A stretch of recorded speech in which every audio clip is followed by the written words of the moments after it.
Ready to tackle that building project? Start right. Start here at H&L Rapid True Value for building supplies. The time by H&L Rapid True Value is Nationwide time, 5 o'clock. From the Nationwide News Network, comprehensive, incisive, tough.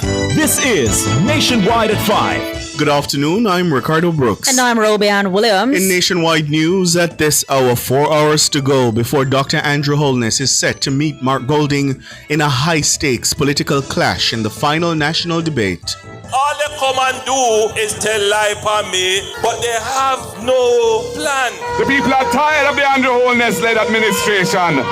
Jamaica Chamber of Commerce calls on JLP and PNP to provide more details on their manifesto promises. EOJ says the leadership of the security forces are best placed to address concerns raised by the PNP about special voting on Friday. Several people arrested in major security operation in St. Anne. JCF lists 19 men wanted for a range of serious crimes. In news from the rest of the world, the Trinidad Postal Agency suspends merchandise shipments to U.S. after trade order. The U.S. CDC director refuses to resign after the White House's order. In headline sports, Tia Clayton fails to secure World Championship wildcard as she's beaten in Diamond League Showdown. And later in our broadcast, in our cover story at 5:35, the JLP says it will cut the income tax rate to 15% if it wins the September 3 general election, while the PNP is promising to move the income tax threshold to $3.5 million. We'll hear from the presidents of the PSOJ, the JMEA, and the JCC. In Public Opinion at 6:26, we ask, what question would you ask Dr. Andrew Holness or Mark Golding in tonight's debate? Give us your comments by logging on to our Facebook page, Nationwide News Network, and by tweeting us at Nationwide Radio, and message us on WhatsApp at 876-285-5693. You can also leave your comments on Instagram at Nationwide 90FM. In the nation's business at 6:40, both the JLP and PNP have included proposals for the entertainment and creative industries in their election manifestos. We'll get reactions from CEO and Managing Director of First in Line Entertainment Limited, Mark Tracy, and the Chairman of Dream Entertainment, Kamal Banki. At 7, it's Inside the Ballot Box. All these and more as we take you home on air on your mobile, Nationwide 90FM, Nationwide Radio, JM.com, and on the Nationwide app. It's available on the Google Play and the App Store. This Thursday afternoon, it's Thursday, August 28, 2025.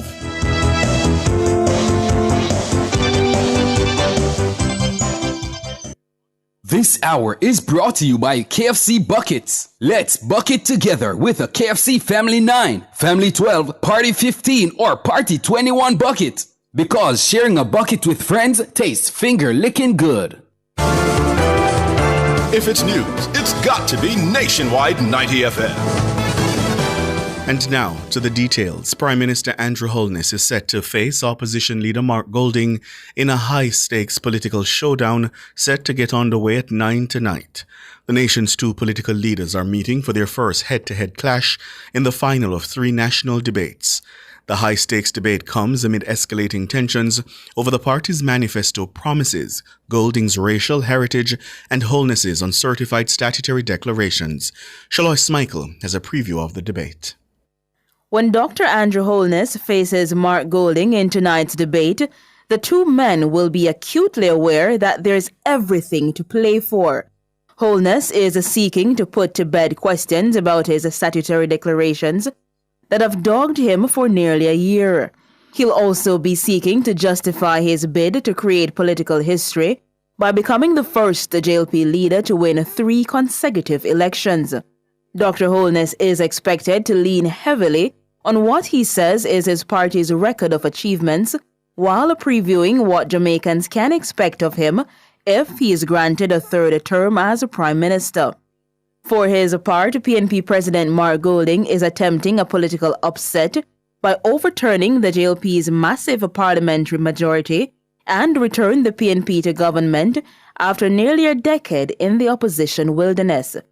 Golding has faced repeated questions about his background and heritage, his likability, and his allegiance to Jamaica. The PNP president will be seeking to convince Jamaicans that he is ready to assume the highest political office in the land. Both men are facing off amid a fierce public debate about their respective parties' tax proposals and which funding model to sustain each. The JLP says their proposal would cost between $25 and $30 billion, while the PNP is projecting theirs will cost more than $50 billion. Independent economists have suggested both plans could cost much more. Political commentator Dr. Nadine Spence says both leaders have to pick up where the first two debates left off. These two debates haven't settled the argument. People are still unsure. Different people are looking for different things in debates. But the next debate is one where those two things have to come together. The form and the substance have to be equally matched in every answer. While public commentator Jermaine Barrett says both leaders have to meet specific burdens. Andrew Holness has a balancing act that he has to deliver quite acutely. He has to show heart and head.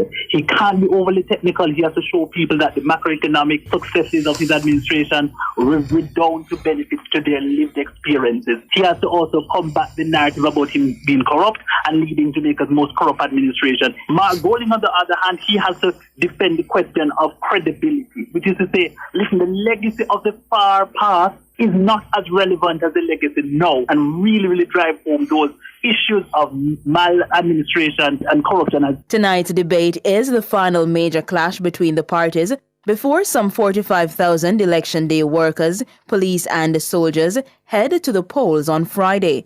The 90-minute debate will be moderated by Archibald Gordon.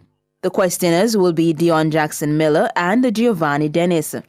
The public can send questions to hashtag Jamaica Debates 2025 and hashtag Jamaica Decides 2025. Tonight's debate will be carried live on Nationwide 90 FM, starting with the preview show at 8:30 p.m. Shaloy Smichael for Nationwide News. The Jamaica Chamber of Commerce, JCC, is calling on both political parties to provide clear and detailed explanations of their major manifesto promises. The JCC says particular attention must be given to promises involving tax cuts, increased expenditure, and economic growth plans. Robin Williams has that story.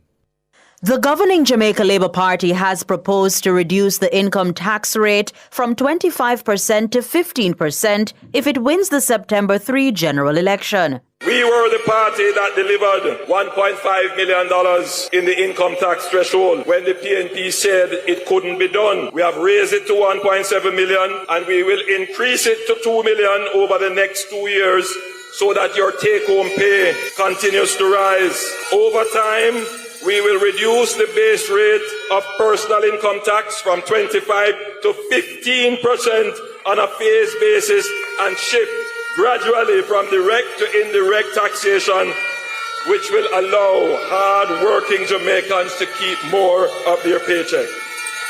Finance Minister Favour Williams says the JLP's plan to reduce the income tax base rate will cost between $25 and $30 billion.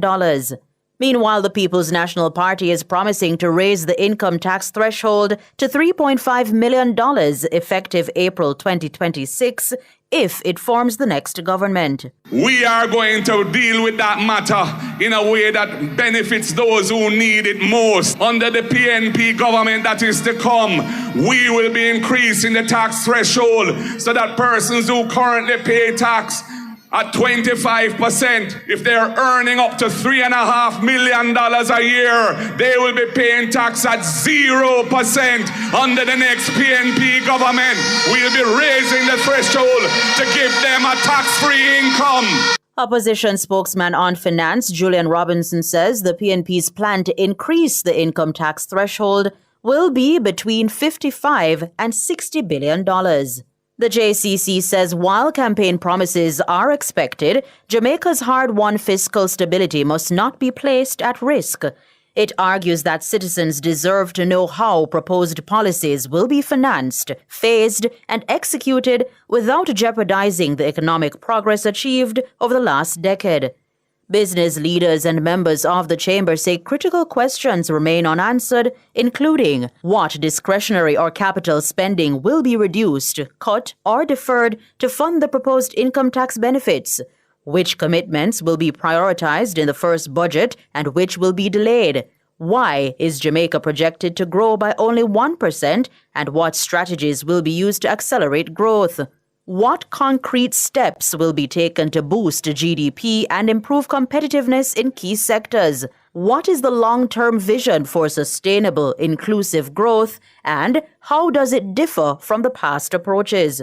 The JCC is urging both parties to engage voters with transparency and fiscal responsibility, ensuring that promises are not only ambitious, but also credible, measurable, and aligned with Jamaica's long-term economic stability. Similar concerns have been expressed by the private sector organization of Jamaica, PSOJ. In a statement earlier this week, the PSOJ says the parties must publish the 5-year revenue impacts and financing measures. It also noted that both parties must disclose the sequencing and start dates for their plans, as well as the debt and primary balance implications. Robianne Williams for Nationwide News. The Electoral Office of Jamaica, the EOJ, says the voters' list generated for members of the security forces is based on information provided by the force's high command. The clarification comes in light of concerns raised by the PNP about what it says are anomalies in the arrangements for election day workers, the police and military. Those groups are set to cast their ballots on Friday. Works Minister Robert Morgan says a re-elected JLP administration will establish a new National Road Authority. The proposal is contained in the JLP's manifesto, which was launched on Sunday. The minister says in its first phase of existence, the authority will establish and enforce road construction and maintenance standards of all roads, whether main, municipal, parochial, or farm roads.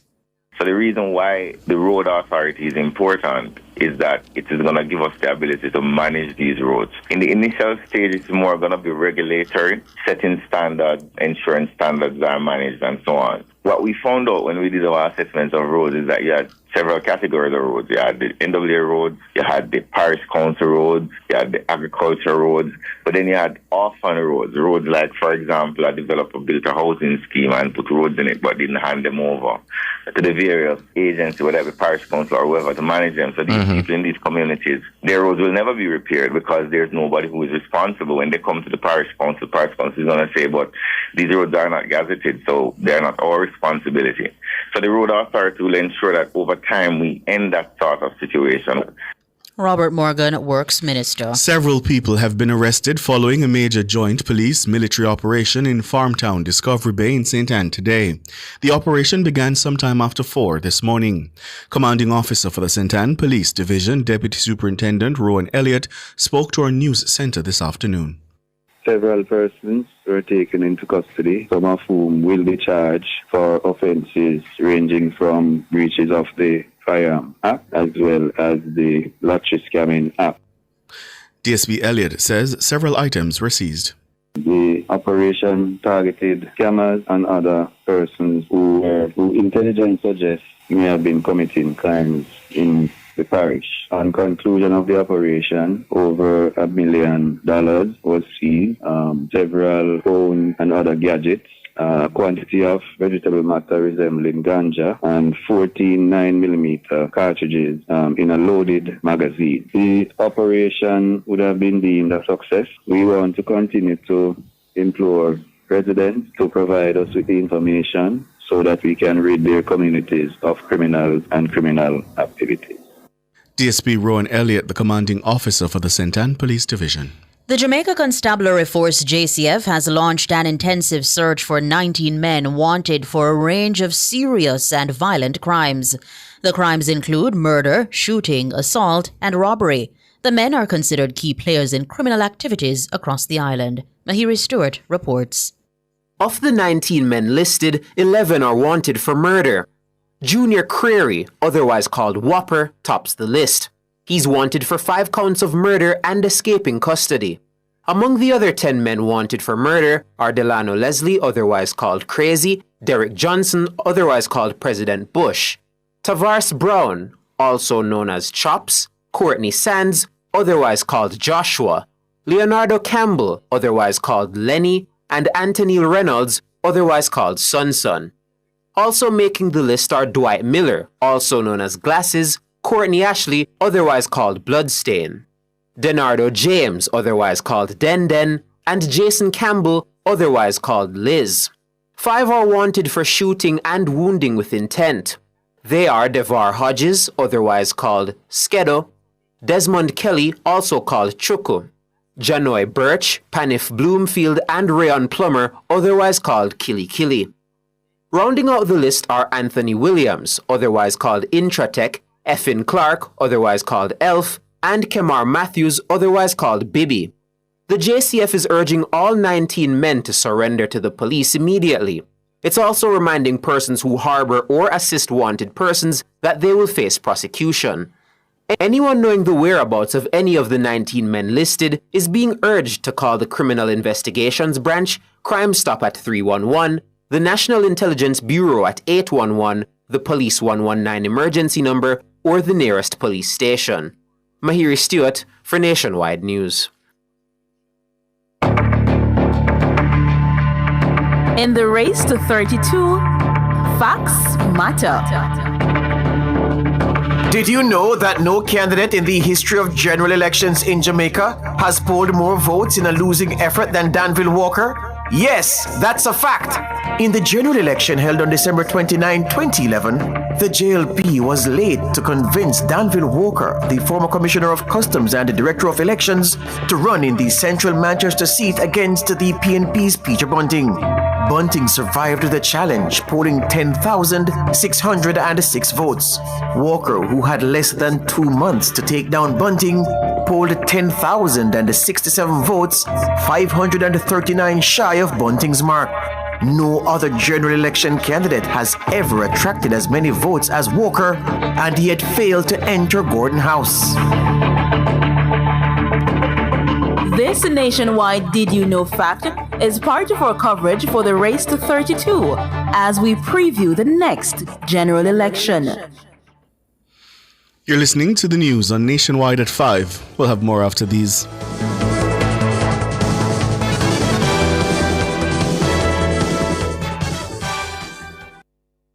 It's IQ Optical's sizzling summer sale. For this month only, get 50% off lenses when you purchase a frame. Kids get free lenses with a purchase of a frame. Make the intelligent choice with IQ Optical. Conditions apply. The time by IQ Optical is... It's 17 minutes after 5. Rentokil Initial offers air purification solutions with triple filtration and unique auto-sensing capabilities that neutralizes malodor and replaces it with clean air. Call Rentokil Initial at 926-4236 for more details. The temperature by Rentokil is 32 degrees Celsius in Kingston, 30 out west in Montego Bay. Is your money idling when it could be thriving? With CIBC Caribbean's fixed deposit offering, you can take charge of your cash. With 50,000 Jamaican to start, choose terms from 30 days to 2 years. Lock in your funds and enjoy premium rates guaranteed to grow your wealth. Whether you're eyeing short or long-term gains, our fixed deposit account puts you firmly in control of your money. Now is the time to open a CIBC fixed deposit account and start earning more today. CIBC, ambitions made real.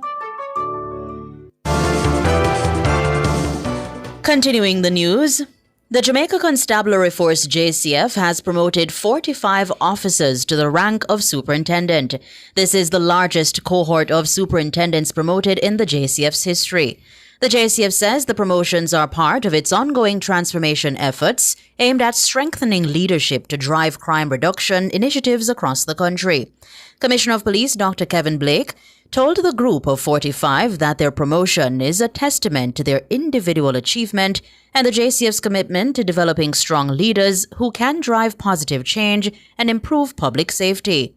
The JCF says it remains committed to developing its personnel and building a modern, responsive, and effective police force that serves and protects the citizens of Jamaica.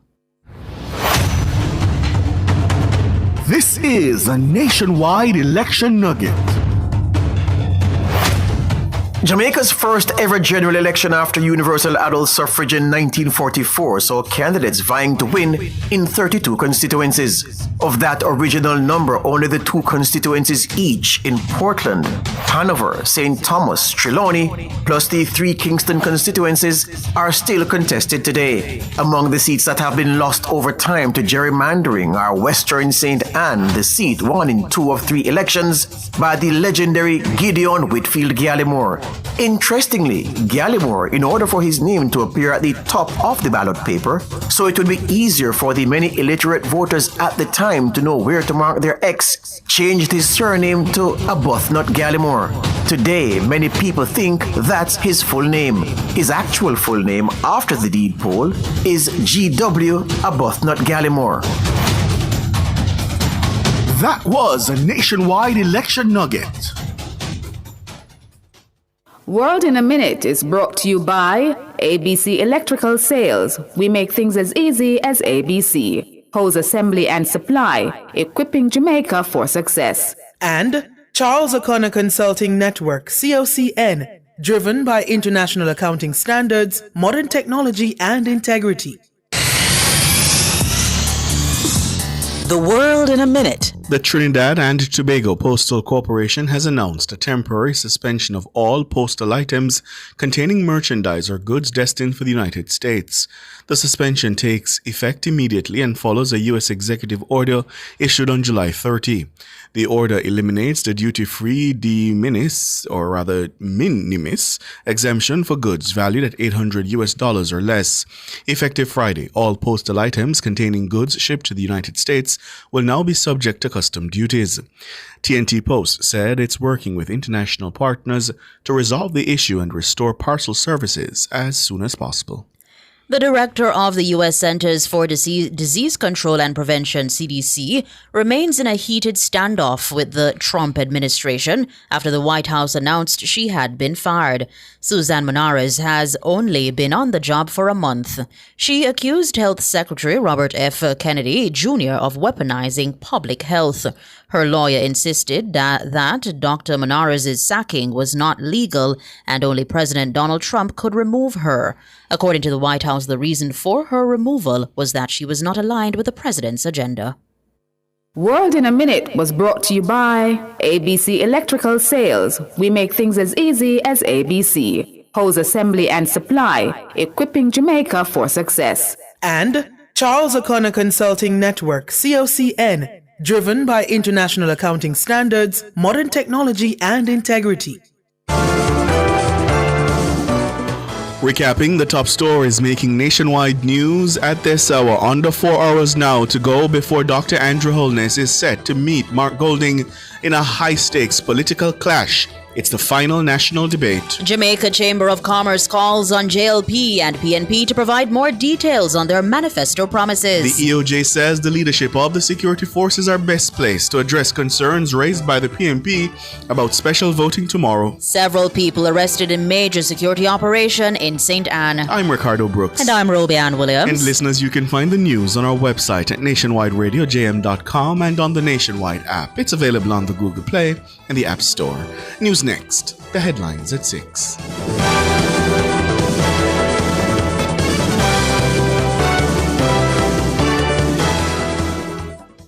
The following is a paid announcement by the Jamaica Labour Party.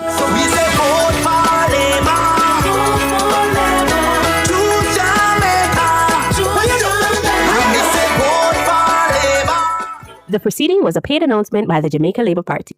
A+ for back to school? Yep, you can score that. Just grab an A+ back to school loan from Access Financial. Why? Reduced interest rates, duh. Plus, you could win your loan interest free. That's right. Apply for an A+ back to school loan and you could be entered to win your loan interest free in the Lucky Loans promotion. From school fees to footwear, uniforms to booklets, we've got you covered. For back to school, the only thing you need is a reduced rate loan from Access Financial's A+ back to school promotion. Conditions apply. The following is a paid announcement by the Jamaica Labour Party. On election day, put your X beside the bell and vote for a reduction in income tax to a base rate of 15%, an affordable and safe rural school bus system which will be free from September to October. Vote for a JUTC system which is more accessible and will be free for students for the first 2 months of the school year. Vote for senior citizens who earn $6 million or less, paying no income tax on their earnings or pension. Put your X beside the bell and vote for the Jamaica Labour Party, which has been tough on crime and will continue the over 40% reduction in murders. The proceeding was a paid announcement by the Jamaica Labour Party. Sports at 5 is brought to you by Total Tools. Total Tools, every tool, every trade. Hello, good afternoon, and welcome to Sports here on Nationwide 90 FM. I'm Wayne Walker. It was disappointment for Jamaica's Paris Olympic finalist Tia Clayton in Zurich today. She came up short in her bid to be crowned Wonder Diamond League champion and in the process failed to gain a wild card to next month's World Championships in Tokyo, Japan. Clayton clocked 10.84 seconds for second. St. Lucia Olympic champion Julian Alfred won in 10.76, her first race in 5 weeks. Meanwhile, national record holder Akira Nugent produced the season's best performance to win the 100 meters hurdles. Nugent sped to 12.30 seconds to become Jamaica's only Diamond League champion for 2025. Reigning world champion Daniel Williams was fourth in 12.44. Stark gets open brilliantly. Nissen just got left a little bit. John Gold starts quickly on the far side. And then right coming through the middle is Nugent. Nugent going well. It's Nugent just with the lead at the minute. Is she going to hang on to it? It's going to be Nugent to take it. 12.29. That is sensational. It might just get rounded up 100th on my computer here to 12.30. Nugent says her focus was always on her lane. I've been very consistent this season. I've been working on some little things, and I know that they're eventually coming together. And over the next 3 weeks, I'll just be working on that, working on practice, being grateful for the little things, and just trust that the Lord is going to do great things for me in Tokyo. Every time I go into a race, I try not to think about who is in the race, what the race is going to look like, but just reminisce on the little things that me and my coach worked on in practice, what he told me that I needed to come out here and do, and trust in the Lord that he will take me to the race injury-free. That is very important to me. And wherever the Lord placed me, that's where I need to be at this current moment until he moves me further. Akira Nugent. Anjanette Knight clocked 53.76 seconds for third in the women's 400 hurdles, won by the outstanding Dutch Femke Bol in a meet record 52.18. Akeem Blake was also a third-place finisher in the men's 100 meters. He clocked 9.99 seconds as Christian Coleman of the USA won in 9.97 seconds to secure his lane in Tokyo, having failed to make it at the American Championship. Meanwhile, the Olympic champion Roger Stoner finished third in the men's discus. He did 67 meters 06. Michaelis Alekna of Lithuania won with 68 meters 89. Olympic silver medalist Shanika Ricketts ended fifth in the women's triple jump with 14 meters 35. Triple jumper Jordan Scott, who dominated the Diamond League season, could not put it together for the final. He finished fourth in 17 meters 16, while national champion Orlando Bennett fell away in the 110 meters hurdles and placed seventh in 13.35. Former Trinidad and Tobago sprinter Atta Bolden is picking Jamaica's Oblique Seville to win the men's 100 meters at next month's World Championships in Tokyo, Japan. Bolden, who won 200 meters gold at the 1997 World Championships, says Seville has forced his hand after command performances at Diamond League meets in London and Lausanne. In London, Seville took apart a big field to win in 9.86 seconds with the likes of Noah Lyle, Zarnell Hughes and countryman Akeem Blake all trailing home in his wake. He gave an almost repeat performance, clocking 9.87 seconds with Lyles again trailing home. Bolden says Seville's consistency makes it difficult for him to leave him out of the gold medal conversation. My pick is, I think Oblique is finally going to figure it out this year. I can't believe I'm saying that because I had sworn I wasn't going to pick Oblique again. But he looks so much better. The thing is that a one-off race is not like rounds. There's a lot of reasons. Psychologically, going through rounds is just different. So many of y'all forget, did Noah win his first round in Paris? Did Noah win his semifinal in Paris? He lost to Seville. So how is he the Olympic champion? Because there's a budget that you have to make during rounds. I'm not going to spend all my energy, not just physically, but emotionally. You spend all your energy emotionally in the rounds, you're done in the final. I don't care who you are. So you want to go put some money on somebody who has never won a medal before? I think I'm going to have to put Oblique in my picks. He just looks too good.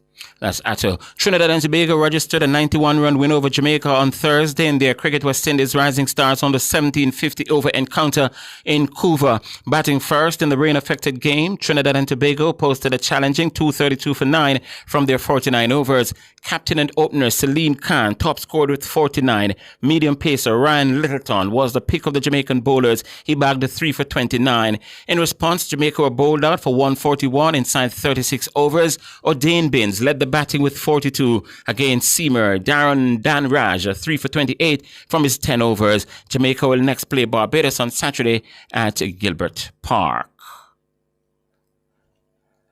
Finally, in sports at this time, Swiss federal prosecutors have finally ended their case against former FIFA president Sepp Blatter and former UEFA president Michel Platini after 10 years and acquittals after 2 trials. The Office of Switzerland's Attorney General said it would not appeal against acquittals for both men in March at an appeal court. The first trial was in 2022 on charges of fraud, forgery, mismanagement, and misappropriation of more than $2 million of FIFA money in 2011. The payment of FIFA money to Platini emerged in 2015 during federal investigations of international football officials by federal investigators in the United States and Switzerland. The allegations, which were not proven twice in Swiss courts, removed both men from office and led to elections in 2016 that brought in Gianni Infantino as FIFA president and Alexander Seterin as UEFA boss. Swiss prosecutors said on Thursday that by accepting the appeal court verdicts, it is closing another chapter in this complex procedure related to football. And that will do it for sports. We're going to be back with more at 6:05.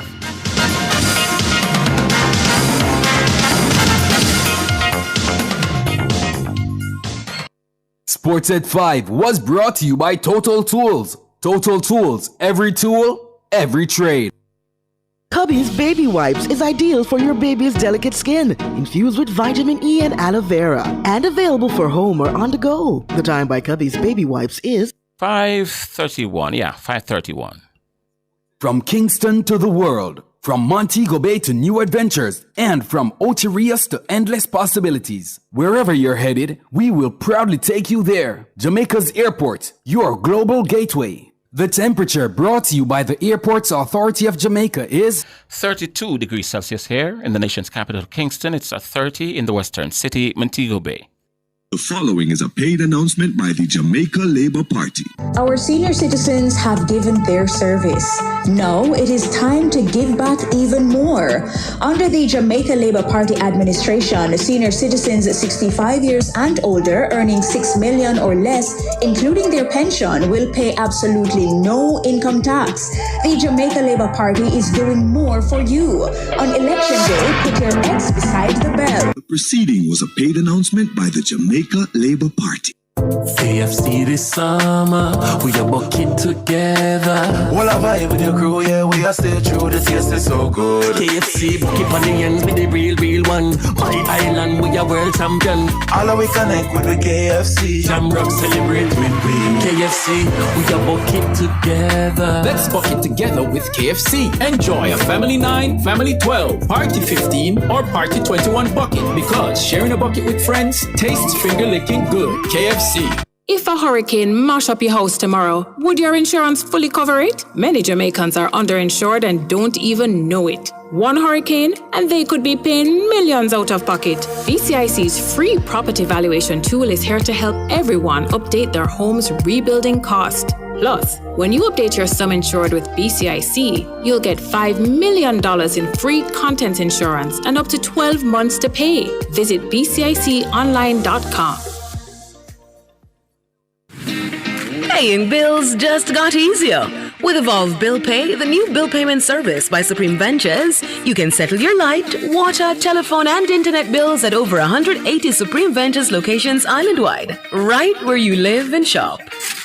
Pay, play, and go with Evolve Bill Pay. Evolve Bill Pay. Fast, easy, right round the corner. you can still go through quicker and cheaper with a T-tag under the new toll rate structure. Effective August 23, there will be some changes to the toll rates at the Portmore, Spanish Town, Vineyards, and Maypen toll plazas. But don't worry, with a T-tag, all Class 1 and Class 2 customers will enjoy discounted rates for every single passage. Plus, your 10th weekly trip through the same toll plaza is free. Visit transjamhighways.com for details. Get your T-tag today from any manually operated toll booth on Transjam Highways. KFC this summer, we are bucking together. Well, I vibe with your crew, yeah, we are stay true, the taste is so good. KFC, bucket on the ends with the real one. My island, we are world champion. All of we connect with the KFC. Jamrock celebrate with we. KFC, we are bucking together. Let's bucket together with KFC. Enjoy a Family 9, Family 12, Party 15, or Party 21 bucket. Because sharing a bucket with friends tastes finger licking good. KFC. Home is closer than you think when you save towards your dream home with the Home Owners Savings Plan, or HOSP, from CIBC Caribbean. With HOSP, you unlock preferential interest rates to earn more interest on your savings and pay less with a discounted mortgage rate. You can even borrow up to an additional US $5,000 or its equivalent to help you with your closing costs. Get home faster when you save the HOSP way with CIBC. The following is a paid announcement by the Jamaica Labour Party. It's action time when Daryl and Anne-Marie Vaz host the Jamaica Labour Party Portland Parish meeting this Saturday at Port and Tony Square, 5 p.m. Come hear from JLP champions. Main address comes from Prime Minister and Party Leader, Dr. the Most Honorable Andrew Holness. That's Portland Parish meeting this Saturday, Port and Tony Square, 5 p.m. Daryl and Anne-Marie Vaz doing more for you on Election Day. Put your ex beside the bell. We choose Jamaica. Action. See you there. Proceeding was a paid announcement by the Jamaica Labour Party. Attention motorists, it's time to switch to the T-tag on Transjam Highways. Our automated T-tag lanes reduce the cost of managing cash at our toll plazas, and drivers of Class 1 and 2 vehicles who use the T-tag pay a lower toll fare than those who use the manually operated toll booths. They also get their 10th trip through any toll plaza free. The T-tag makes it quicker, more cost-efficient, and safer for our customers. So switch to the T-tag today and experience the convenience. T-tag packages are discounted by 50% down to $1,250, including a $500 toll credit from now on till September 5th. The following is a paid announcement by the Jamaica Labour Party. On Election Day, put your ex beside the bell and vote for a reduction in income tax to a base rate of 15%, an affordable and safe rural school bus system which will be free from September to October.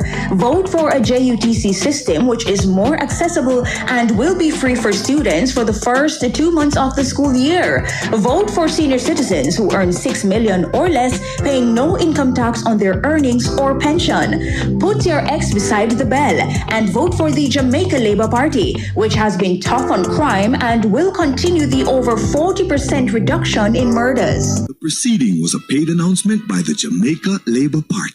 Cover Story is brought to you by Multilink. Roll with control. Use Multilink. Safe, fast, and accepted in more locations. Multilink, access every time, everywhere I go. Multilink, 24/7 access for me. It's just a win-win when we use Multilink. This card is Jamaican built, yeah. Fast and secure, you can use anywhere. Spend while supporting the economy. Look for the Multilink logo on your card and benefit from Jamaica's largest debit payment network. Multilink, 24/7 access for me. What would I do without my Multilink?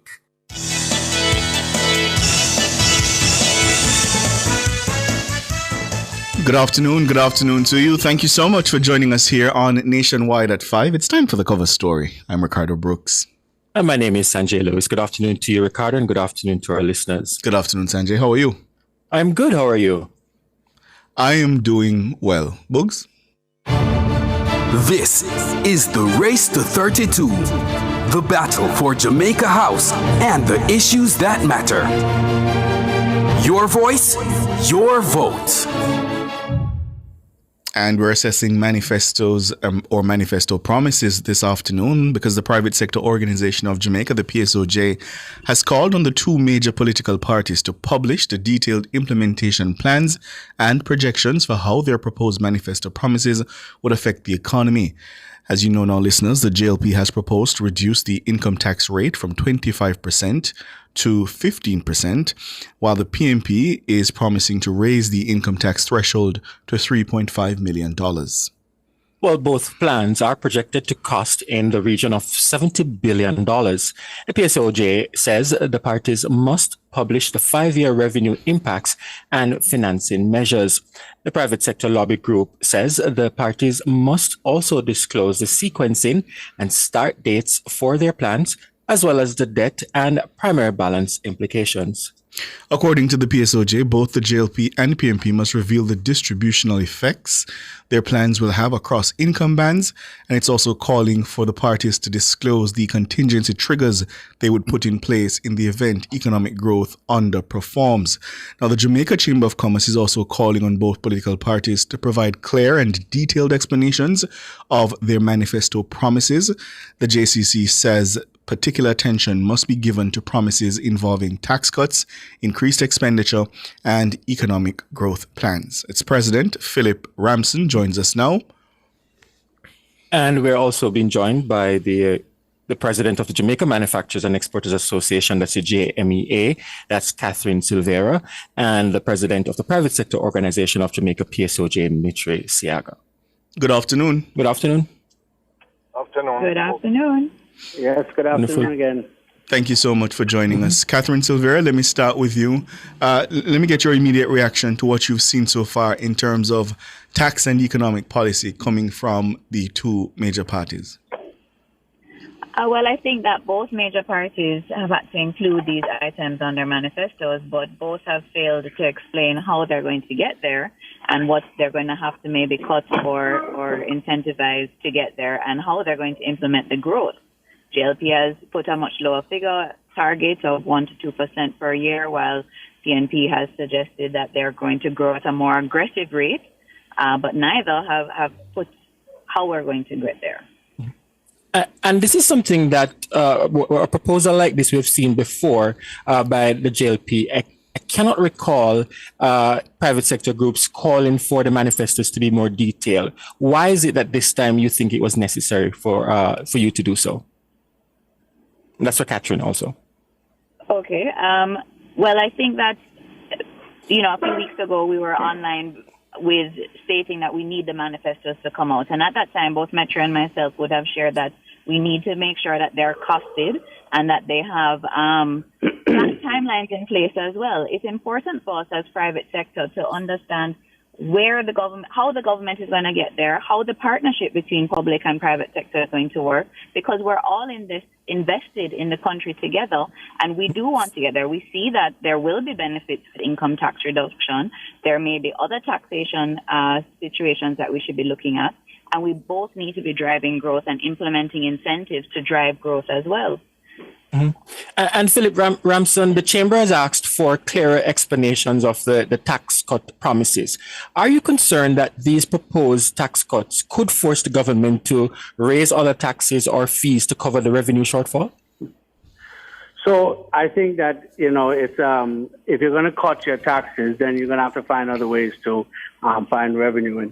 And this is not unnormal that they come out with all of these big benefits for persons so that they can try to excite them coming into the polls and coming into voting time. But I think that both of them are very expensive, and I don't see any options here where they're showing us where they're going to give increased revenue.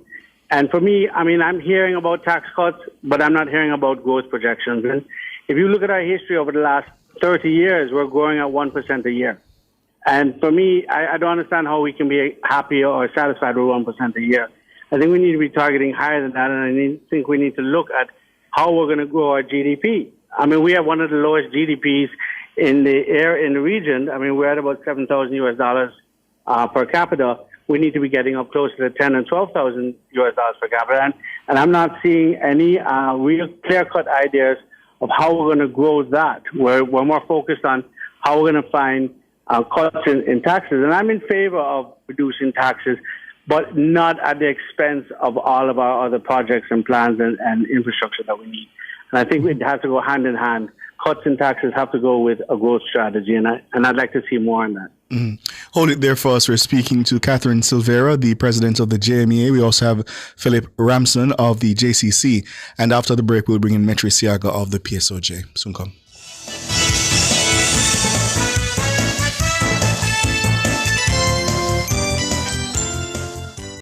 Clear your barrels and personal shipments with ease and convenience. Request a customs contactless clearance today through CCP at jca.gov.jm. The time by the Jamaica Customs Agency is 5:44. Bird Shack Fried Chicken Summer Vibes Promotion. Spend $1,000 or more at any store this August and win weekly prizes of JBL speakers or earbuds, plus a grand prize of a 50-inch smart TV. Bird Shack Fried Chicken. The temperature brought to you by Bird Shack Fried Chicken is... It's 31 degrees Celsius here in Kingston, also 31 out west in Montego Bay. The following is a paid announcement by the Jamaica Labour Party. Hello, this is Darrell Vaz. Jamaica's next energy contract cannot be the same as a bad 20-year-old deal negotiated by the PNP in 2001 and 2016. This minister and the Jamaica Labour Party administration now has a first opportunity available for us to renegotiate a reduction in your bills, and we will get it done. Do not allow the same PNP politicians to again negotiate on your behalf. On September 3rd, put your X beside the bell and choose Jamaica. Vote for the Jamaica Labour Party. The proceeding was a paid announcement by the Jamaica Labour Party. Stay ahead in your career with UWI-STAR, the short-term advancement resource center. Our programs are designed to support your professional growth. Join our community of professionals and take the next step in your career. Visit our website, www.mona.uwi.edu/short-courses to learn more about the continuing professional education programs of UWI-STAR.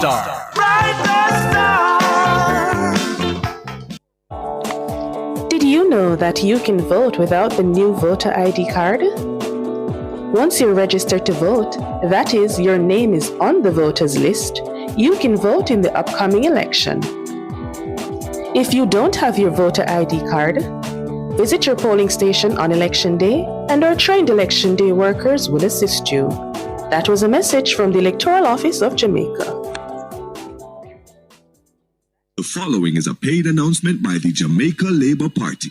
Our senior citizens have given their service. Now it is time to give back even more. Under the Jamaica Labour Party administration, senior citizens 65 years and older earning $6 million or less, including their pension, will pay absolutely no income tax. The Jamaica Labour Party is doing more for you. On election day, put your X beside the bell. The proceeding was a paid announcement by the Jamaica Labour Party.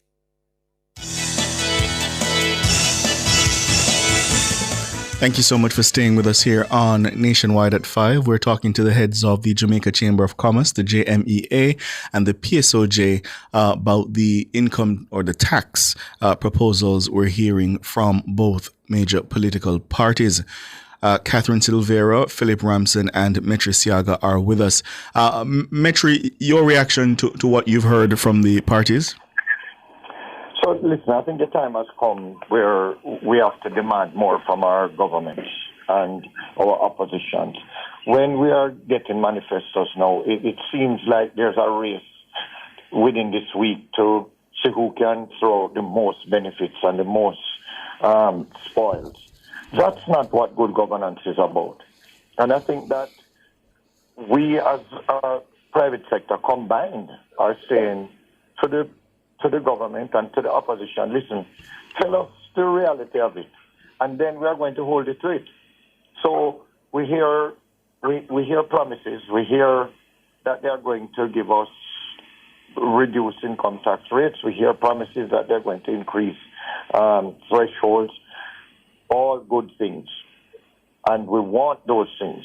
But what we do is we want them in a structured manner. We want them documented. We want to see the cost of them. And we want to be able to hold them to that. Mm-hmm. So I think what the public is seeing is a change in how we are operating as a private sector and as a society. And I think that this is something that's good for our country. And moving forward, I think political parties are going to have to deliver on their promises and not just make these idle threats at election time. If Metri, the fiscal commissioner, the law establishing the fiscal commissioner, we're learning, does not allow that office to make any kind of comment on these proposals as they are now, but they can only make the comment on the government's proposal once a party forms government. And I wondered if you think we ought to amend the law to allow that office to be able to release something in a situation like this, where the people of Jamaica have to make a choice and there's some uncertainty about costing. Certainly something to look at. I would have no issue with them forming opinions. What we are trying to do now at the PSOJ is to try to model the numbers. But it's very difficult to model the numbers when we don't have all the data. So we don't know when things are planned to start. We don't want to make assumptions. Well, they'll start as they win or as they in the next fiscal year or 2 years down the road. We simply don't know. And we need to know these things so that we can model and say to the government, to the country, listen, the true cost of this is not what they are saying or not what is being purported, but it is something else. And it's what it is. We need to hold them to it. And Philip, dovetailing off what Metri just indicated, would you say then it is therefore hard to assess the claim by both parties that their tax plans will stimulate economic growth? Yes, and I would tell you that if you were in some of our WhatsApp groups, you would see the numbers are ranging anywhere from 20 million to 100 million or billion in terms of what these costs are. And what Metri is saying is quite right, is that we need more details from both parties. I think that the point that you made about the fiscal commissioner is interesting, because I think that if they can bring some details to the information and give us some raw facts without pointing on any position of which one is more favorable than the other, I think we could make a more clear, informed decision. And I'm going to tell you that this election, I think, is one of the most exciting and democratic elections. I think that the voter persons, and I'm hoping we have a high turnout, are a lot younger generation. I can tell you that with the debates that have been coming up, the amount of interaction from social media has been tremendous, way more than before. And so your people are tuning in. They want to know. They want to know what the governments are going to provide, whether it's the incumbent or the ones coming in. And they want more explanation and not just promises, but they want to know how you're going to do it. Catherine, would you support the idea of the fiscal commissioner making some comment, whether, as Philip said, it doesn't perhaps have to be whether one is right or not, but certainly providing the data that can help organizations such as JMA make an informed position? Yes, 100%. One of my mandates as president is that I'm trying to drive more data collection, especially from the manufacturing sector, to help us put together policies. So to me, data is you can't buy data. You know, it's worth it. So yes, we need the data to come from them, not for them to declare a position, but for them to help both parties in their manifestos as well, and us as private sector put together what the true costs are and the implementation plan. You spoke about, will these drive economic growth? I think that yes, if persons have more money in their pockets, they are going to possibly buy more. They may put it towards savings. They may put it towards purchasing a car or real estate. But it's still not going to drive the growth that we need to be able to pay for it. Real growth has to come from more than just that. It has to come from all aspects of the country in terms of manufacturing, banking, tourism. Everything has to be touched to drive true growth. You three are respected and influential private sector leaders. And starting with you, Philip, to the voters who are weighing these things and trying to decide, okay, what will I do next Wednesday? What do you say to them? So I say that, do your research. Look at what both parties are bringing to the table. Look at who you see on the ground doing the work, and make an informed decision. I think that our voters now are a whole new set of voters from when 5 years ago you have a new group of people coming up into the voter thing.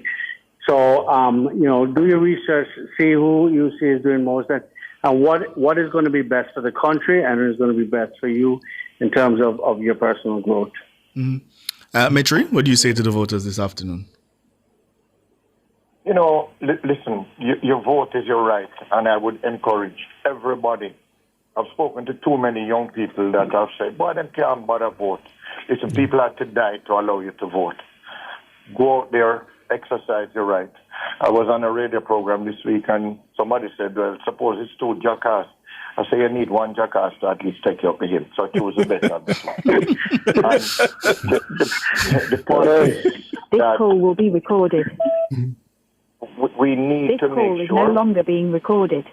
We need to make sure that as Jamaicans, we go out there and exercise our right, and everybody has a voice, and every vote is important. I mean, I have lived long enough to see people win by 1 vote, and that vote counts, and that could mean the difference for you in your community. Vote for your constituent, vote for the person, your constituents, that makes a difference to you. So that will be my advice. And Catherine? I would say don't take it for granted. Don't assume that your vote doesn't count. Go out and vote. Do your research. Your candidates, maybe neither of them seem to you as the right fit, but do your research. There is going to be one that's going to come out slightly ahead of the other. But it is your right to go out and vote. And I also want to speak to those that don't have a vote. You need to start from next week and get yourself enumerated, because that is the only way that your voice counts, and we have to do it together. That's the only way that we are going to make a difference in this country and hold any government accountable to what they promised us. You must go and get enumerated. It's too late for next week, but start immediately after. If you're not currently enumerated, you must go out, because it's the only way that we can change the trajectory of Jamaica and hold government accountable. Indeed. Thank you as always. Catherine Silveira is the president of the Jamaica Manufacturers and Exporters Association, that's the JMEA. We also had Metri Siaga, the president of the private sector organization of Jamaica, the PSOJ, and Philip Ramson, the president of the Jamaica Chamber of Commerce, that's the JCC. Thank you for your time. Thank you all. Appreciate it. Thank you. All the best. Yeah, I would go and vote. Oh no, I will. I intend to be first in line on Wednesday. But I really would want whoever forms the government to consider amending the law to allow the fiscal commissioner in a similar way to how the Office of Budget Responsibility works I think it's in the UK. They put out projections and that kind of a thing when a government makes proposals. But I think in our context, because of our experience in economic matters, it might be necessary to allow the commissioner to be able to release information once, especially in the lead up to an election where promises are being made. It is important because people must be in the know. Yeah, and that's the only way that they can know what these political parties are presenting. Does it really make sense? So that's important. And we have gone along many years of being irresponsible fiscally. We're seeing where we are now fiscally responsible. It is important that we remain on that path. We don't want to lose track of it at all. I see rumblings saying we would need a little more political maturity. You'd have to tell me why you think it would be a bad idea, rumbling, but from where I sit, Fired Up says not before an election. When you say not before an election, what do you mean? Because the Jamaican people need as much information as possible to make the best possible decision. You can't just have people putting out promises and then it becomes a he said, she said. We established this office, and I think it should be empowered to do. It is very important, Ricardo. And remember... Okay, so Fired Up is saying that look what happened to the IC. Well, I mean, So you see, we can't say because an institution might be criticized, then you don't give it that job. Because it is just too important. This matter of fiscal stability and responsibility is just too important. Yeah. Yes. Marlon Richard is asking what happens to the Blue Dot polls waiting. I said this evening. I don't think I said that. I think Cliff told you that. But I gather the Blue Dot polls will be released tomorrow. So, yeah, you can look out for that. That's all the time we have for the cover story. The headlines are next.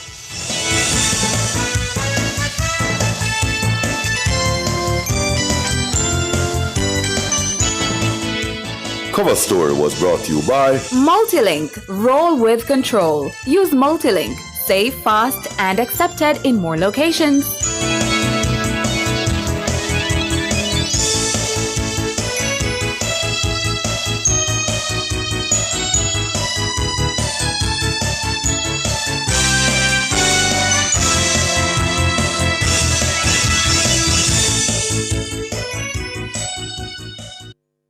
The hour was brought to you by KFC Buckets. Let's bucket together with a KFC Family 9, Family 12, Party 15, or Party 21 bucket. Because sharing a bucket with friends tastes finger-licking good.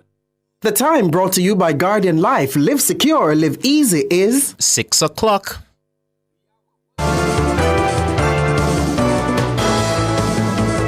Nationwide headlines at 6. Good evening with the headlines at 6. I'm Mahiri Stewart. Prime Minister Dr. Andrew Holness is set to face opposition leader Mark Golding in a high-stakes political showdown set to get underway at 9 tonight. The nation's two political leaders are meeting for the first head-to-head clash in the final of 3 national debates. The high-stakes debate comes amid escalating tensions over the party's manifesto promises, Golding's racial heritage, and Holness's uncertified statutory declarations.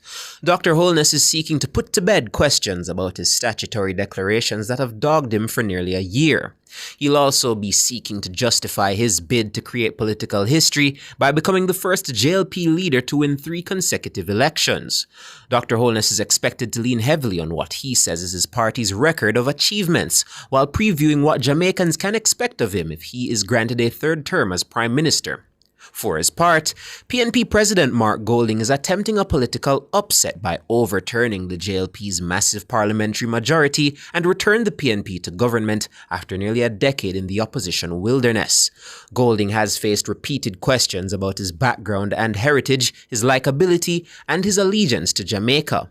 The PNP president will be seeking to convince Jamaicans that he's ready to assume the highest political office in the land. The Jamaica Chamber of Commerce, JCC, is calling on both political parties to provide clear and detailed explanations of their major manifesto promises. The JCC says particular attention must be given to promises involving tax cuts, increased expenditure, and economic growth plans. The JCC says while campaign promises are expected, Jamaica's hard-won fiscal stability must not be placed at risk. It argues that citizens deserve to know how proposed policies will be financed, phased, and executed without jeopardizing the economic progress achieved over the last decade. Similar concerns have been expressed by the private sector organization of Jamaica, PSOJ. In a statement earlier this week, the PSOJ says the parties must publish the 5-year revenue impacts and financing measures. It also noted that both parties must disclose the sequencing and start dates for their plans, as well as the debt and primary balance implications. The Electoral Office of Jamaica, EOJ, says the voters list generated for members of the security forces is based on information provided by the force's high command. The clarification comes in light of concerns raised by the PNP about what it says are anomalies in the arrangements for election day workers, the police, and military. The groups are set to cast their ballots on Friday. The PNP's spokesperson on national security is Peter Bunting. The party has received reports that a number of police officers assigned to non-geographic formations have had their traditional polling stations changed to Kingston, despite having previously voted in rural parishes across the island for their entire careers. This arrangement means, for example, that officers who have consistently voted in places like St. James and Manchester must now travel to Kingston in order to exercise their constitutional right to vote. Peter Bunting, PNP spokesperson on national security. Several people have been arrested following a major joint police-military operation in Farmtown, Discovery Bay in St. Anne on Thursday. The operation began sometime after 4 a.m. Commanding officer for the St. Anne Police Division, Deputy Superintendent Rohan Elliott, spoke to our news center Thursday afternoon. Several persons were taken into custody, some of whom will be charged for offences ranging from breaches of the Firearm Act as well as the Lottery Scamming Act. DSP Elliott says several items were seized. The operation targeted scammers and other persons who intelligence suggests may have been committing crimes in the parish. On conclusion of the operation, over $1 million was seized, several phones and other gadgets, quantity of vegetable matter resembling ganja, and 14 9mm cartridges in a loaded magazine. The operation would have been deemed a success. We want to continue to implore residents to provide us with the information so that we can rid their communities of criminals and criminal activities. That's DSP Rohan Elliott, commanding officer for the St. Anne Police Division. Works Minister Robert Morgan says a re-elected JLP administration will establish a new national road authority. The proposal is contained in the JLP's manifesto, which was launched on Sunday. The minister says in its first phase of existence, the authority will establish and enforce road construction and maintenance standards of all roads, whether main, municipal, parochial, or farm roads.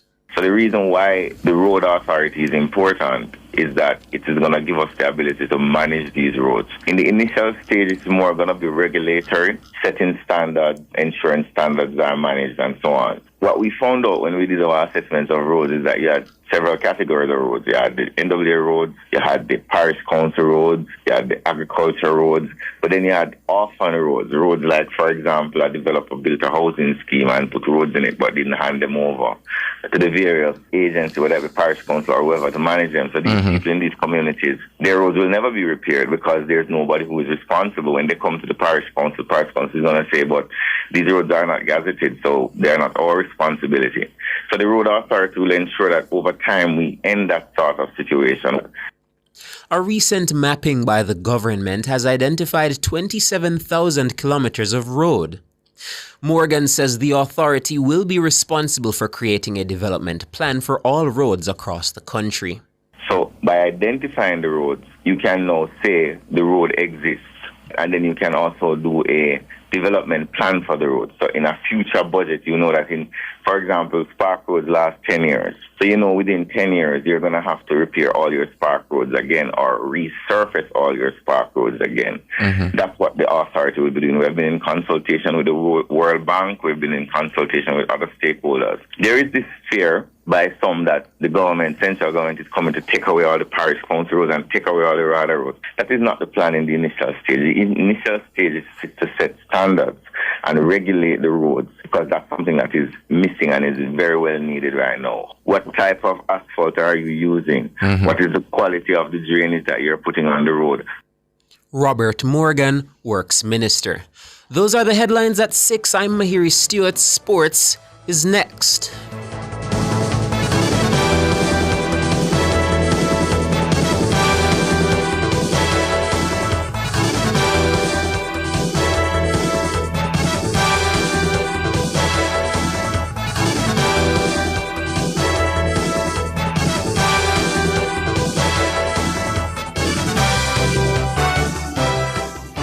Following is a paid announcement by Young Jamaica. Whenever you hear the grand promises from the PNP, remember this confession from their spokesman on finance, Julian Robinson. We don't explain limitations when we campaign, and we don't.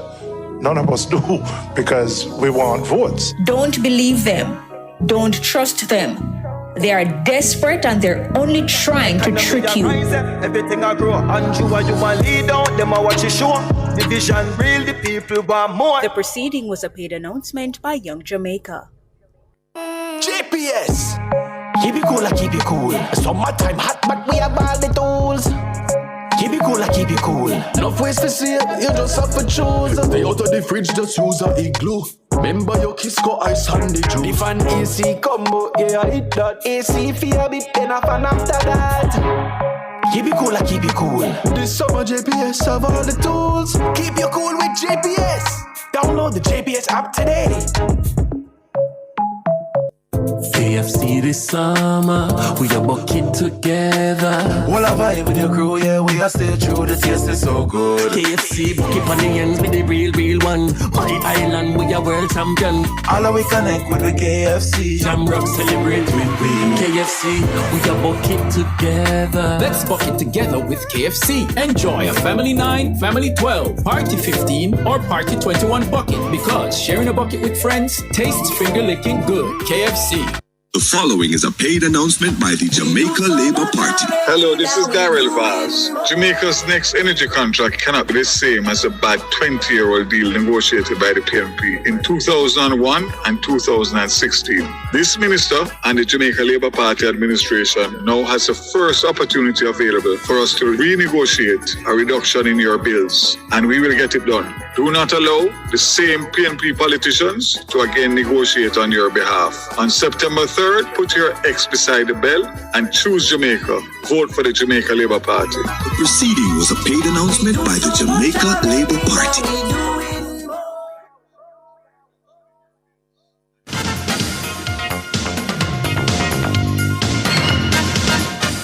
Good evening with your sports report. I am Alex Raby. We start with track and field, as it was a disappointment for Jamaica's Paris Olympic finalist Tia Clayton in Zurich today, as she came up short in her bid to be crowned a Wonder Diamond champion and in the process failed to gain a wild card to next month's World Championships in Tokyo, Japan. Clayton clocked 10.84 seconds per second as St. Lucia's Olympic champion Julian Alfred won in 10.76 seconds, her first race in 5 weeks. Meanwhile, national record holder Akiva Nugent produced a season's best to win the 100 meters hurdles. Nugent sped to 12.30 seconds to become Jamaica's only Diamond League champion for 2025. Reigning world champion Daniel Williams was fourth in 12.44. Stark gets out brilliantly. This has just got left a little bit short. Goal starts quickly on the far side. And then right coming through the middle is Nugent. Nugent going well. It's Nugent just with the lead at the minute. Is she going to hang on to it? It's going to be Nugent to take it. 12.29. That is sensational. It might just get rounded up 100th on my computer here to 12.30. Nugent says she never worried about the other athletes in the field. I've been very consistent this season. I've been working on some little things, and I know that they're eventually coming together. And over the next 3 weeks, I'll just be working on that, working on practice, being grateful for the little things, and just trust that the Lord is going to do great things for me in Tokyo. Every time I go into a race, I try not to think about who is in the race, what the race is going to look like, but just reminisce on the little things that me and my coach worked on in practice, what he told me that I needed to come out here and do, and trust in the Lord that he will take me to the race injury-free. That is very important to me. And wherever the Lord placed me, that's where I need to be at this current moment until he moves me further. Now, Anjanette Knight clocked 53.76 seconds for third in the women's 400 meters hurdles, won by the outstanding Dutch Fenke Ball in a meet record 52.18 seconds. Akeem Blake was also a third-place finisher in the men's 100 meters in 9.99 seconds, as Christian Coleman of the USA won in 9.97 seconds to secure his lane in Tokyo, having failed to make it at the American Championships. Meanwhile, Olympic champion Roger Stoner finished third in the men's discus with 67.06 meters. Mykolas Alenka of Lithuania won with 68.89 meters. Olympic silver medalist Shanika Ricketts ended fifth in the women's triple jump with 14.35 meters. Triple jumper Jordan Scott, who dominated the Diamond League season, could not put it together for the final, finishing fourth with 17.16 meters, while national champion Orlando Bennett fell away in the men's 110 meters hurdles and placed seventh in 13.35 seconds. Former Trinidad and Tobago sprinter Otto Bolden is picking Jamaica's Oblique Seville to win the men's 100 meters at next month's World Athletics Championships in Tokyo, Japan. Bolden, who won 200 meters gold at the 1997 World Championships, says Seville has forced his hand after commanding performances at Diamond League meets in London and Lausanne. In London, Seville took apart a big field to win in 9.87 seconds, with the likes of Noah Lyles, Zarnell Hughes and countryman Akeem Blake all trailing in his wake. He gave an almost repeat performance in Lausanne, clocking 9.87 seconds, with Lyle again trailing home. Bolden says Seville's consistency makes it difficult for him to leave him out of the gold medal conversation. My pick is, I think Oblique is finally going to figure it out this year. I can't believe I'm saying that because I had sworn I wasn't going to pick Oblique again. But he looks so much better. The thing is that a one-off race is not like rounds. There's a lot of reasons. Psychologically, going through rounds is just different. So many of y'all forget, did Noah win his first round in Paris? Did Noah win his semifinal in Paris? He lost to Seville. So how's he the Olympic champion? Because there's a budget that you have to make during rounds. I'm not going to spend all my energy, not just physically, but emotionally. You spend all your energy emotionally in the rounds, you're done in the final. I don't care who you are. So you want to go put some money on somebody who has never won a medal before? I think I'm going to have to put Oblique in my picks. He just looks too good. Otto Bolden. Now to cricket, as Trinidad and Tobago registered a 91-run victory over Jamaica on Thursday in their Cricket West Indies Rising Star on the 17th over encounter at Cova. Batting first in the rain-affected game, Trinidad and Tobago posted a challenging 232 for 9 from 49 overs. Captain and opener Salim Khan top-scored with 49. Medium pacer Ryan Littleton was a pick off the Jamaican bowlers with 3 for 29 from 9 overs. In reply, Jamaica were bowled out for 141 inside 36 overs. O'Dane Baines led the batting with 42 against seamer Darren Daharanj, 3 for 28 from his allotted 10 overs. Jamaica will now turn their attention to Barbados, whom they lock horns with on Saturday at Gilbert Park. Now, the footballers defending champions Cavalier could be facing a must-win situation when they take on Haiti's Juventus at Savannah Park in their second-round Caribbean Club Championships encounter starting at 7 this evening. After losing their first-round encounter 2-0 to Ciboa, anything but a win could put the reigning national champions into a tricky situation. Sporting director Rudolph Speed says it's no secret that the club suffered massive losses in the transfer window of some of their more senior players. But he's hoping his younger players will grab the opportunity to cement a spot in their regular playing 11. We have promoted from within our ranks as much as we can. We've also went overseas for a few players. 2 of them hasn't arrived as yet, so we're still short staff. But I have faith in what we have, and I think we'll, give a good account of ourselves. Sometimes there's strength we use against them, but there's different way to beat team. Our team is always able to find a way, and the players, as you know, will execute. So I think that will continue to some extent. We might start slow this year, but we'll pick up. Meanwhile, Mount Pleasant, after bowing out at the group stages of last season's competition, registered their second victory in as many games following their 2-0 victory over Dominican Republic's Mocha FC. Mount Pleasant were led by a brace from striker Daniel Green, who scored in the 31st and 68th minutes for the Theodore Whitmore coach team. Green, still Green, 1-0 Mount Pleasant. The game needed a goal, and the veteran Daniel Green obliges. Up by Duran. Here's Green taken on for Francisco, and the shot by Green, and it's 2-0. Quality on one end, power on the next. Green has left his mark in the town of Mocha. That is the end of the 90 minutes. Mount Pleasant have picked up their 4th, 5th and 6th points in this competition. Now, both Liverpool and Manchester City will face 15-time winners Real Madrid in the league phase of the Champions League, while Tottenham and Newcastle must both play holders PSG. The 36-team league, introduced last season, will see 6 English Premier League teams in action for the first time, but they cannot face each other until the knockout stages. As well as coming up against Trent Alexander-Arnold and Real at Anfield, 6-time winners Liverpool face Atletico Madrid and beaten finalists Inter Milan in their 8 games. With Pep Guardiola's City taking on Napoli and Borussia Dortmund. Napoli's trip to Etihad Stadium is set to feature Kevin De Bruyne's return to the club, where he won 6 Premier League titles. Chelsea faced giants Barcelona and Bayern Munich, as well as a former player of their own in David Luiz. Now with Paphos of Cyprus, while Arsenal also play Harry Kane's Bayern and Inter. Newcastle's return to the competition includes a trip to St. James Park for Barcelona, while Tottenham, who qualified by winning the Europa League, play Dortmund and Monaco. The first matches will be played on Tuesday, September 16, and the last round of league games take place on January 28, 2026, with exact scheduling to follow in the coming days. This season's final will be held in Budapest. Swiss federal prosecutors have finally ended their case against former FIFA president Sepp Blatter and former UEFA president Michel Platini after 10 years and acquittals after 2 trials.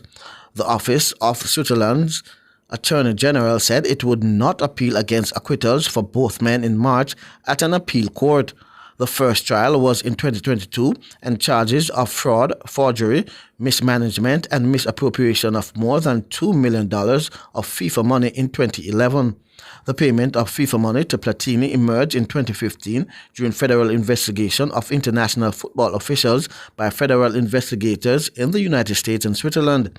The allegations, which were not proven twice in Swiss courts, removed both men from office and led to elections in 2016 that installed Gianni Infantino as FIFA president and Alexander Shafrin as UEFA president.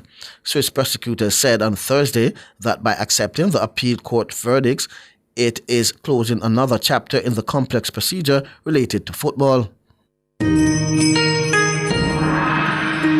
This is Nationwide's World Championships Countdown.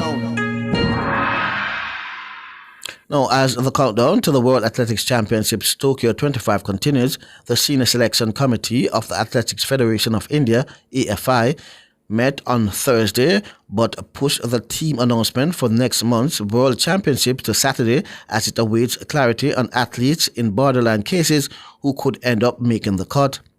A few Indians like javelin thrower Rohit Yadav and 35-kilometer race walker Sandeep Kumar are just one spot down the bracket of qualified athletes, and they will make the grade for the Tokyo event if anyone above them pulls out due to injury or other reasons. Meanwhile, 19 Indians, led by star javelin thrower Neeraj Chopra, have qualified for the September 13 to 21 World Championships in Tokyo, either through direct entry or world rankings, with long jumper Murali Sri Shankar making the cut at least at the last minute. That was Nationwide's World Championship Countdown. I'm Alex Ribby, and that's your sports.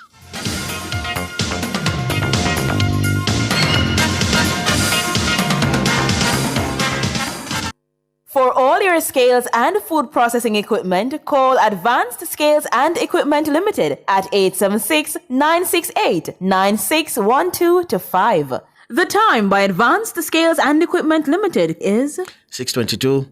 The following is a paid announcement by the Jamaica Labour Party. On election day, put your X beside the bell and vote for a reduction in income tax to a base rate of 15%, an affordable and safe rural school bus system which will be free from September to October. Vote for a JUTC system which is more accessible and will be free for students for the first 2 months of the school year. Vote for senior citizens who earn $6 million or less, paying no income tax on their earnings or pension. Put your ex beside the bell and vote for the Jamaica Labour Party, which has been tough on crime and will continue the over 40% reduction in murders. The proceeding was a paid announcement by the Jamaica Labour Party. Since 1995, we've been your go-to source for everything related to billiards, amusement machines, and electronics. With locations at 1A Lindsay Terrace, Kingston 10, and the Village Plaza, Big Bridge, Savannah, Lamar, we offer top-quality pool table parts and accessories, cutting-edge gaming machines, and more. We also specialize in assembly, sales, and service of amusement machines. We provide unmatched customer service, expert solutions, and products tailored to your needs. Who are we? We are Eclipse Enterprise. Telephone 876-960-3891. Want to reduce your high electricity bills? Then Peak Energy has the solution for you. From grid-tied to hybrid solar inverters with full lithium-ion battery pack. Installation and maintenance packages available. Visit us at Shop 1, 3 Mosquito Valley Road, Red Hill, St. Andrew. Call 876-279-8820 or 944-0668. Or email us at peakenergysolutionsja@gmail.com. Peak Energy for everything solar. Is your money idling when it could be thriving? With CIBC Caribbean's fixed deposit offering, you can take charge of your cash. With 50,000 Jamaican to start, choose terms from 30 days to 2 years. Lock in your funds and enjoy premium rates guaranteed to grow your wealth. Whether you're eyeing short or long-term gains, our fixed deposit account puts you firmly in control of your money. Now is the time to open a CIBC fixed deposit account and start earning more today. CIBC, ambitions made real. The following is a paid announcement by Young Jamaica. Whenever you hear the grand promises from the PNP, remember this confession from their spokesman on finance, Julian Robinson. We don't explain limitations when we campaign. We don't. None of us do, because we want votes. Don't believe them. Don't trust them. They are desperate and they're only trying to trick you. Everything I grow, and you want lead out, them I watch you show.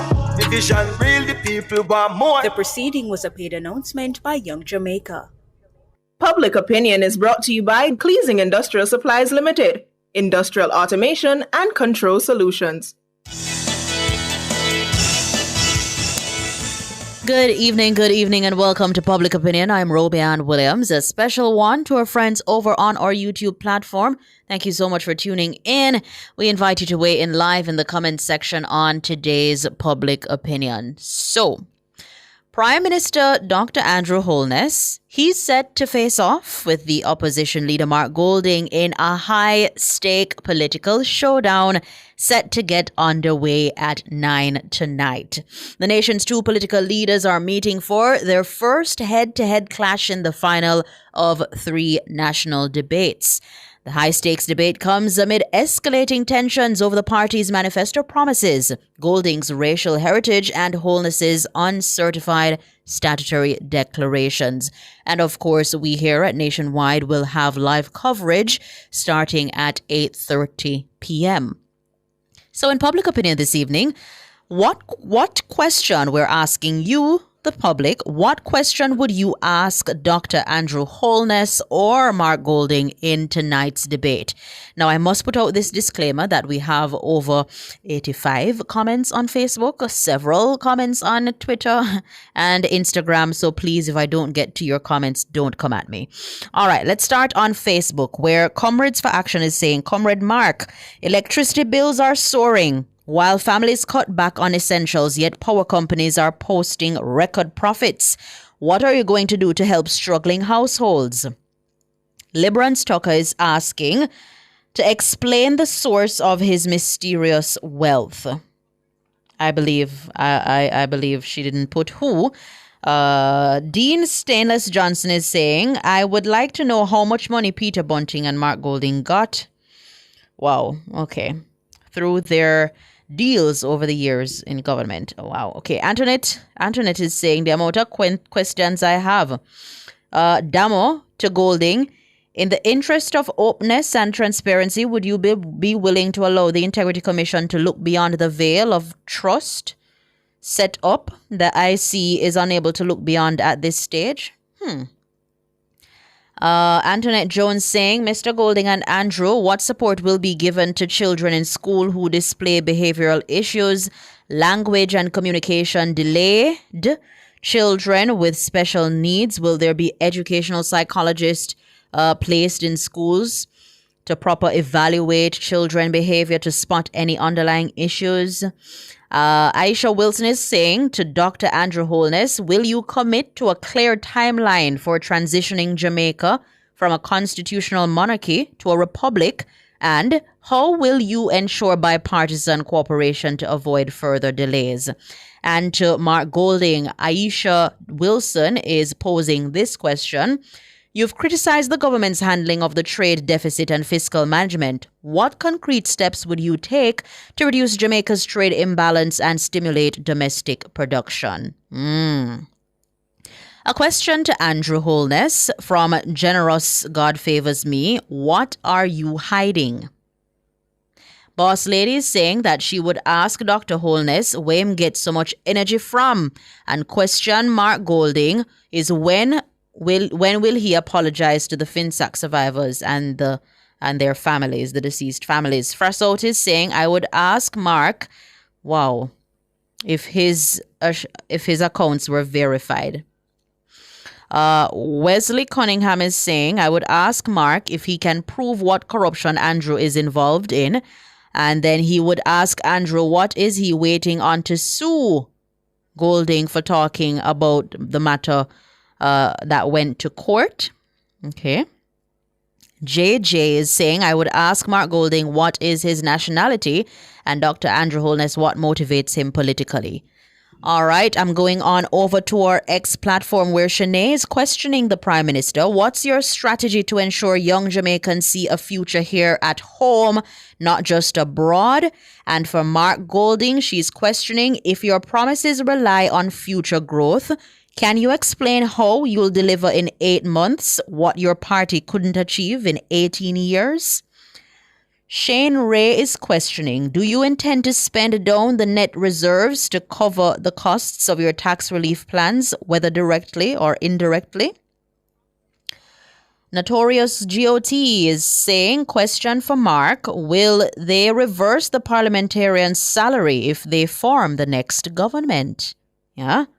All right. Tia Davis is saying she would ask Golding if he owns a house in Jamaica and why he always go back on his words, saying one thing today and then change tomorrow. Tia would also ask Prime Minister, what would Jamaica look like in 10 to 20 years? That's the question. Mr. Vegas is saying, question to Mark Golding. Will Mark Golding pass a law that prevents private bodies from conducting business with government without transparency and public notice? Okay. Anthony Fairweather, I would ask Golding, why is his administration opposed to the school bus system that's far more orderly, cheaper, enhanced with security features?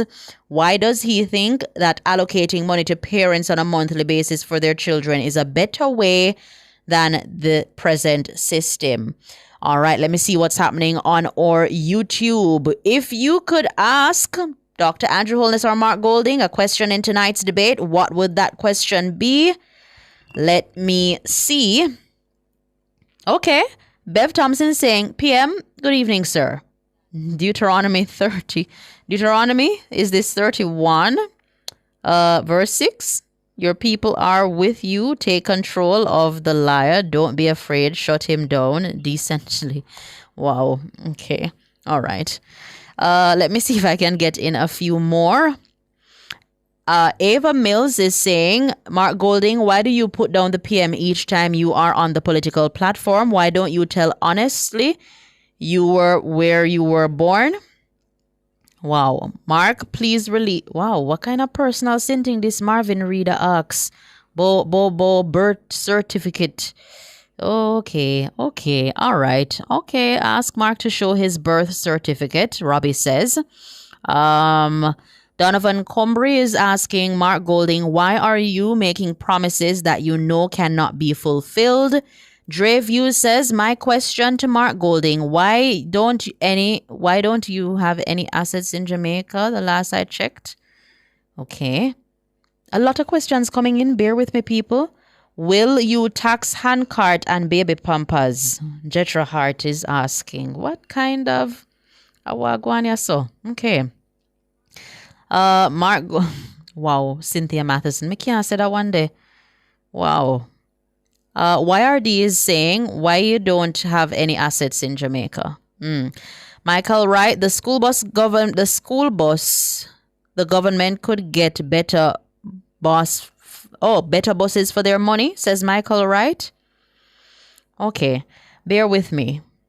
I would ask Mark Golding when he and Bunting will give back FinSAC. All right.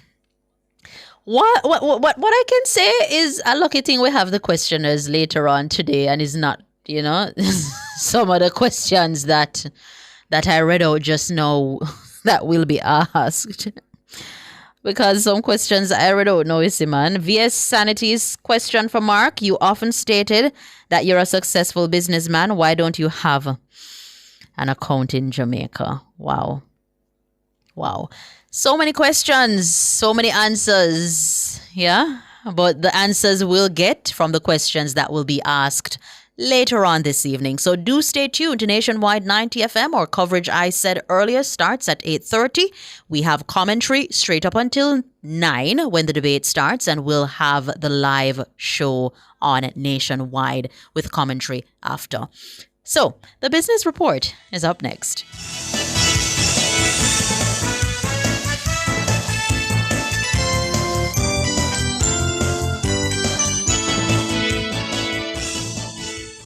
Public Opinion was brought to you by Cleasing Industrial Supplies Limited, Industrial Automation and Control Solutions. Drive the most exciting new vehicles in Jamaica. Schedule your 2024 Ford Ranger pickup or Ford Everest 7-seater SUV test drive now. Call or visit KIG today. The time by KIG is 6:35. Visit Marshall's Pharmacy, Greater Portmore, for all your prescription needs, gifts, personal care, household, and stationery items. The temperature by Marshall's Pharmacy, Greater Portmore is 31 degrees Celsius in Kingston and Montego Bay. The following is a paid announcement by G2K. After 8 years of no new taxes under the Jamaica Labour Party administration, this is the PNP's Damian Crawford proposing an increase in GCT. 1% increase in GCT will give us $25 billion.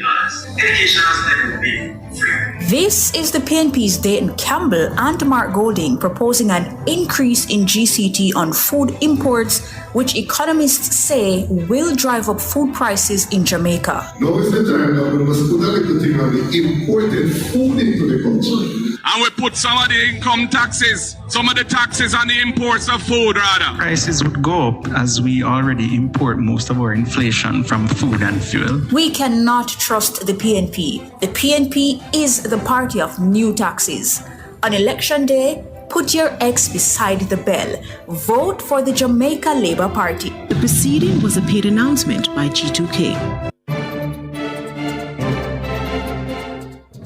Hello, good evening, and welcome to Nationwide's Business Report. I'm Robianne Williams. The Trinidad and Tobago Postal Corporation has announced a temporary suspension of all postal items containing merchandise or goods destined for the United States. That's the temporary suspension. The suspension takes effect immediately and follows a U.S. executive order issued on July 30. The order eliminates the duty-free de minimis exemption for goods valued at $800 or less. Effective Friday, all postal items containing goods shipped to the U.S. will now be subject to custom fees. TNT Post said it's working with international partners to resolve the issue and restore parcel services as soon as possible. Further afield, sales of British-made cars to the U.S. rose in July following the introduction of the UK-U.S. tariff deal. The 6.8% rise follows 3 months in a row of falling sales. That's according to data from the Society of Motor Manufacturers and Traders. And finally, in the currency markets at the close of trading today, it cost 161 Jamaican dollars and 6 cents to buy 1 US dollar, 217 Jamaican dollars and 53 cents to buy 1 British pound, and 117 Jamaican dollars and 40 cents to buy the Canadian dollar. That's the business report. I'm Roby Ann Williams. Good evening.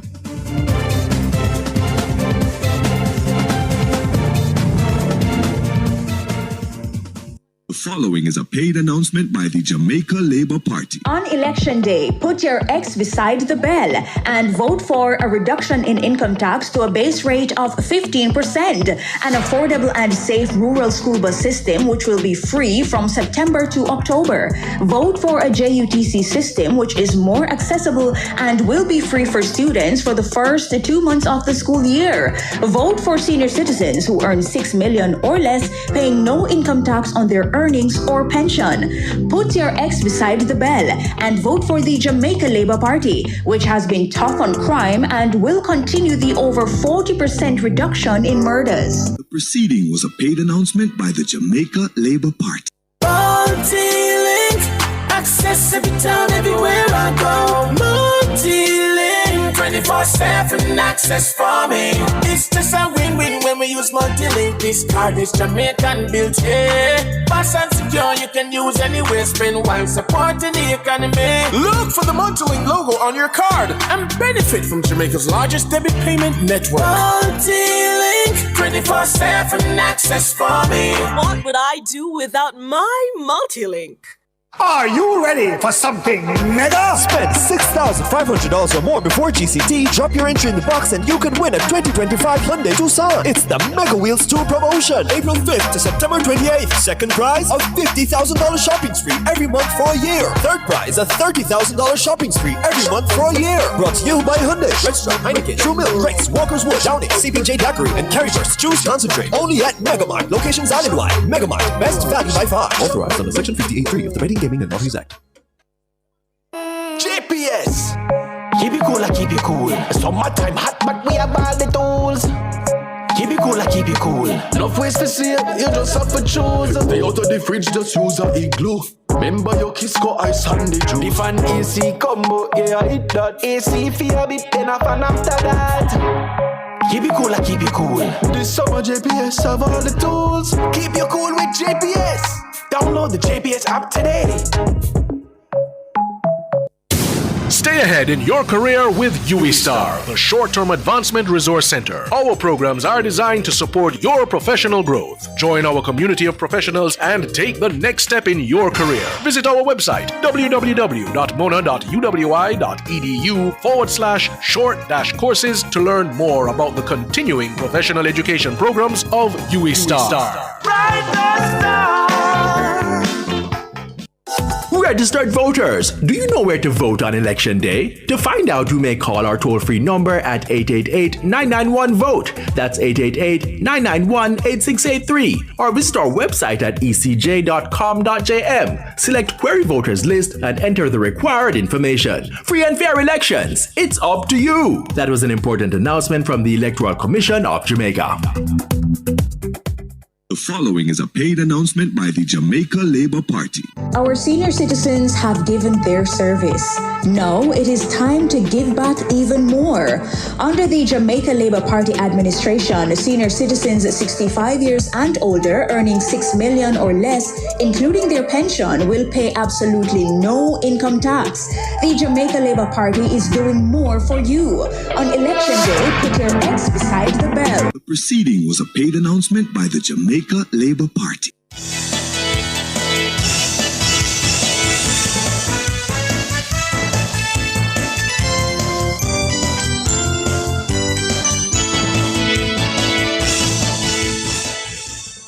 It's time for the nation's business. My name is Sanjay Lewis.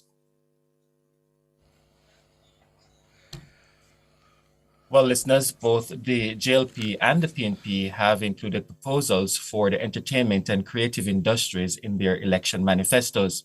Among the JLP's plans is to expand the Special Economic Zone framework to encompass music, film, fashion, and art production.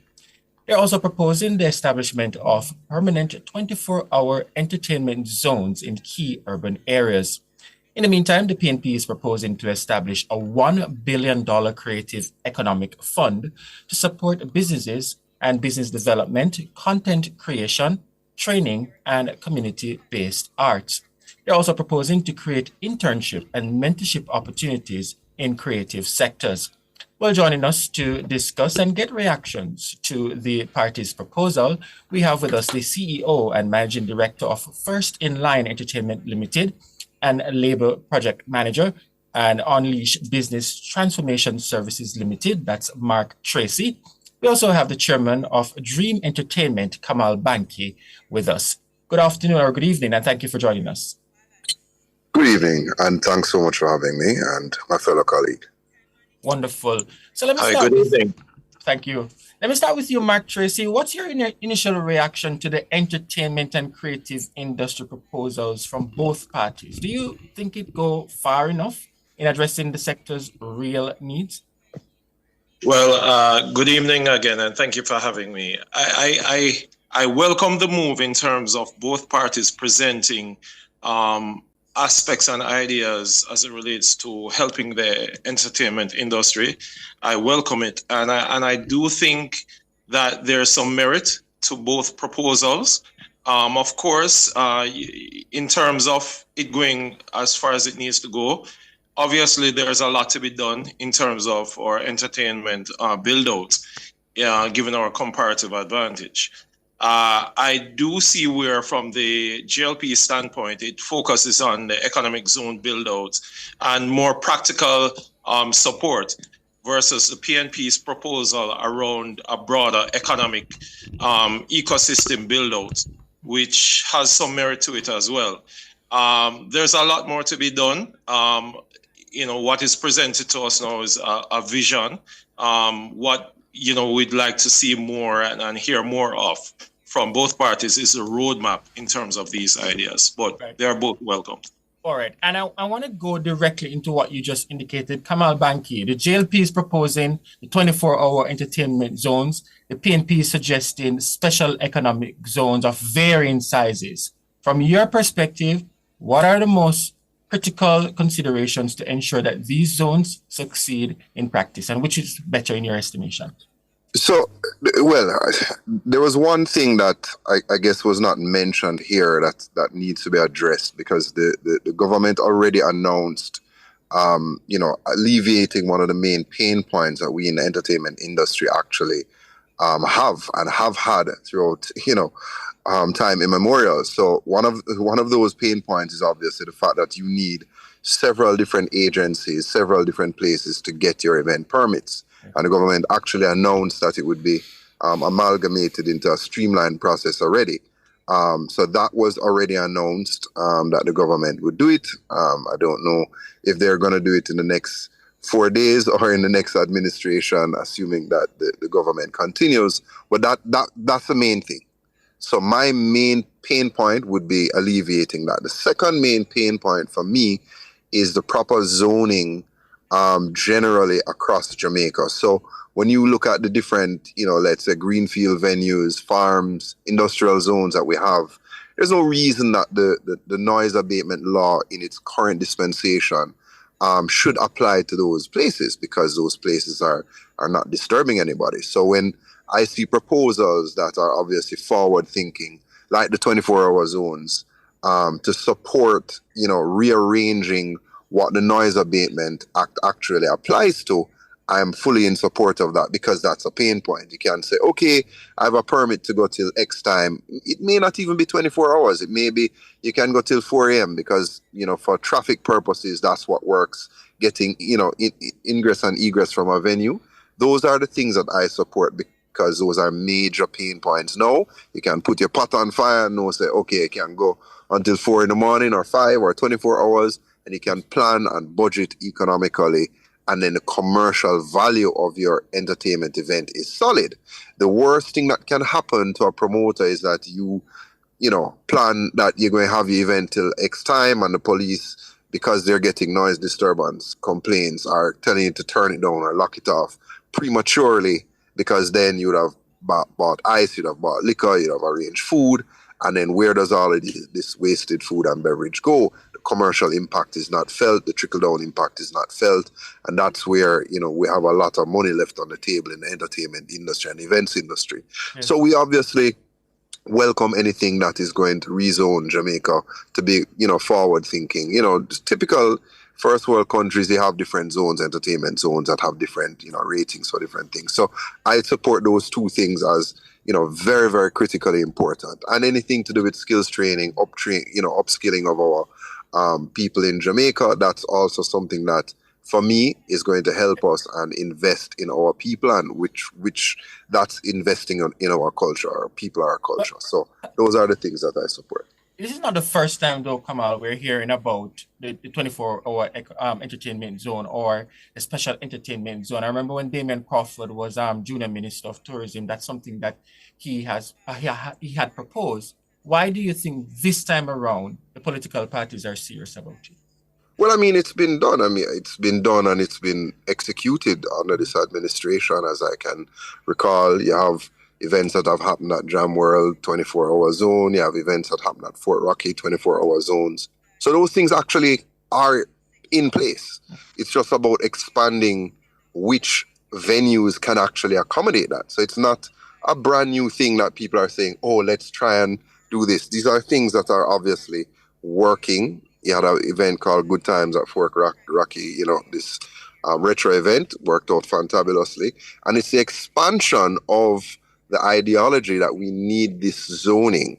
So, of course, it's tried and proven that this works, and you need to expand it to different places, separate from the corporate area. Every single parish in Jamaica actually needs to be zoned so that it has its own entertainment area, so the people within that parish can obviously reap the benefits and rewards of it across Jamaica.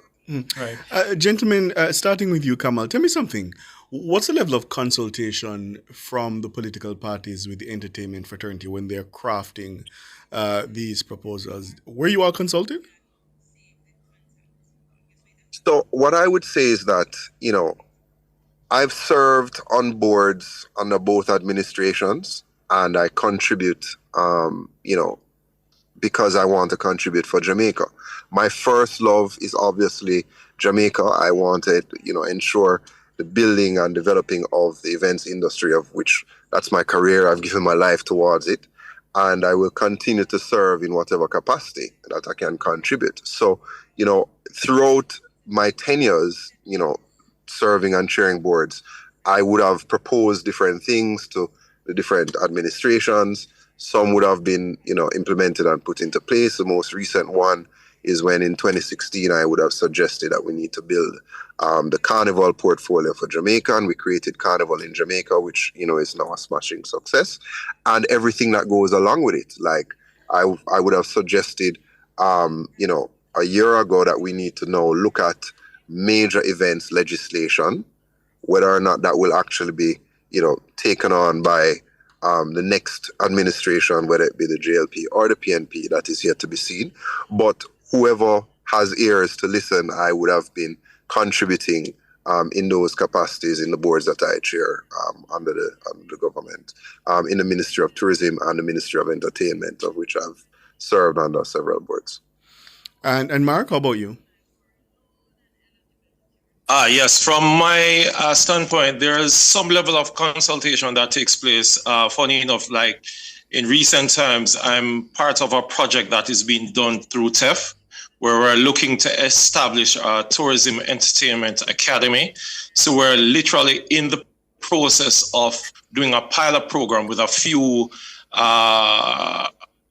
entertainers in the western side of the island, run that program to see exactly how it will go and build that out in a wider way. So yes, consultations have been taking place in terms of us as players in the market. Kamal, the funding is a major issue within the sector.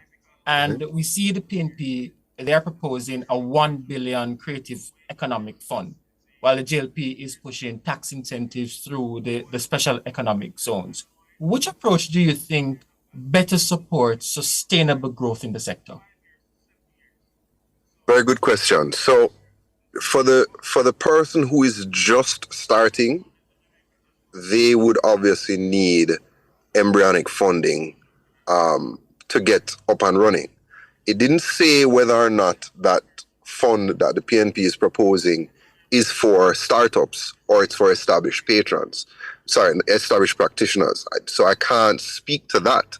But what I can speak to is the fact that in our most, prolific, industry sector, which is tourism, the tourism sector does extremely well through its incentive programs with the tourism incentives. And of course, the hoteliers benefit, obviously, all of the tour attractions and so on and so forth. And those things also help to attract international investment because it's a very attractive disposition for the government to say, well, yes, these are the incentives. So local and international people to work together. So if the reality is that if we could have both of them together, it would be best for Jamaica. So, embryonic funding for startups as well as tax incentives for established and, prolific practitioners. Those two things would go quite well together. I agree. And Mark Tracy, many creatives are outside of Kingston, yeah, and other major towns, and oftentimes they are felt as if they have been left behind by the political parties. Do either manifesto proposals meaningfully address access and support for regional talent? Well, I think when I was looking through the proposal, and that's a great question that you brought up, I found where there is need for a proper assessment as it relates to the various parishes and how we would segment the various entertainment circles within the parishes, because of course you have if you're looking on it from the MSME standpoint, you have the medium size, the small, the larger players in the market.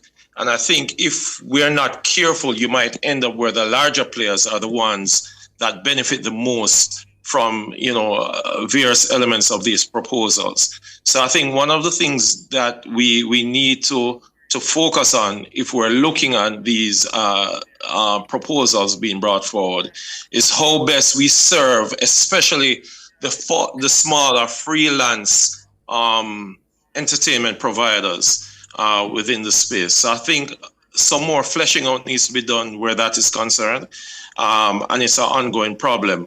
And to also emphasize the fact that funding is a major element that is required for any project to be successful, yet alone entertainment. So more emphasis is needed on that to ensure that the financial, sector is on board and in consultation with this overall build out, because yet alone a small business going into the banks and the various institutions for financing already has a problem, much less entertainment styled businesses. So I think some more emphasis is needed there in terms of understanding the players that are in the market and putting them in segments as it relates to medium, small, and large. There is one thing I wanted to add to that specific question. I'm sorry to, kind of revert to it. But in the upskilling of our people, there are two things that have been happening that, people may not have known about, but I wanted to bring to the fore. So within the TF and the board that we run there, which is the Sports and Entertainment Network, we do something called the DJ Academy. So we go around to the different cities that have, tourism linkages, and we train for free, of course, all of the DJs that are employed within the tourism industry that play at hotels, tour attractions, so on and so forth, and certify them through HART and the partnership with City and Guilds to give them these qualifications and this kind of, ID that they need, the certificates that they need to go internationally and locally and play and say, I'm certified and have good quality. And this program also feeds into, it was a pilot program that fed into what the Tourism Entertainment Academy that Mark spoke about earlier which is expanding it not just from the DJs, but to the wider performers, entertainment, playmakers, so on and so forth. And also we've been going island-wide to the different parishes and having this tour with the events playbook. So we've done, literally Kingston, we've done St. Anne, we've done St. James, we've done Negril, and we have, Portland and, of course, the South Coast to do, where we're going around with event practitioners as well as the regulators and different government agencies, sponsors, corporate, inviting all the people that exist in the entertainment and events industry there to have a powwow, a town hall, a discussion, a fact-finding, an upskilling, a full-day workshop to train them, to get their questions, get their feedback as to what we can do to help build the events industry in every single parish across Jamaica. And that has been going on for the past couple of years. Those are the things that are going to help to develop people in terms of capacity building. And this is critical for the events industry to have sustainability and long-term benefits. And final question to you, Mark. Looking beyond the campaign trail, how do you, when looking at these proposals, how do they stack up in terms of the long-term sustainability for the entertainment sector versus the short-term political appeasement that sometimes these politicians try to do? So I think, if you look on it from the timeline perspective that you're alluding to, on the economic zone side, for example, and putting, those elements in place, you're looking on maybe a 12 to 18 month turnaround. When you're looking on upskilling persons, as Kamal is, indicating to, getting persons trained in terms of business acumens, and structuring those elements, 12 to 18 months. For the financing side, however, getting persons aligned in terms of business proposals, getting financing from various institutions. For example, the national fund that they're proposing, you're looking on more of a 2 to 4 year period within which that scope of build-out would take place. So I think, the various elements have to be placed in buckets. The economic zone, the upskilling, you're looking on a 12 to 18 month. The financing and build out of that overall ecosystem support, you're looking on a 2 to 4 year period for wins to be seen and felt coming out of that. But to the overall point, and I think Kamal alluded to that as well, one of the main components that is needed is upskilling of the professionals within the space, learning the business acumen, how to do a proposal, how to understand and commit to contracts, how to, approach various institutions in relation to getting financing. I think those are some of the key elements that are needed for us to see success coming out of, either proposals. Gentlemen, thank you so much. Really appreciate your time. Kamal Banki is the chairman of Dream Entertainment, and Mark Tracy is the CEO and managing director of First in Line Entertainment Limited and label project manager on Leash Business Transformation Services Limited. Thank you so much. Pleasure. Thanks for having us. Thank you for having us. Take care. It's a minute after 7. We're going to have the ballot box with Cliff Hughes up next.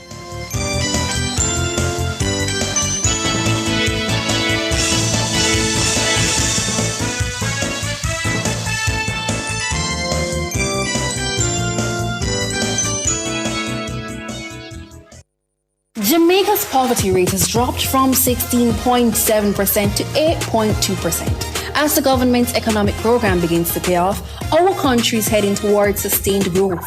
We are building Jamaica. The time by the office of the Prime Minister is... Book says to tell you, as I did earlier, it's changed now. It's 2 minutes after 7.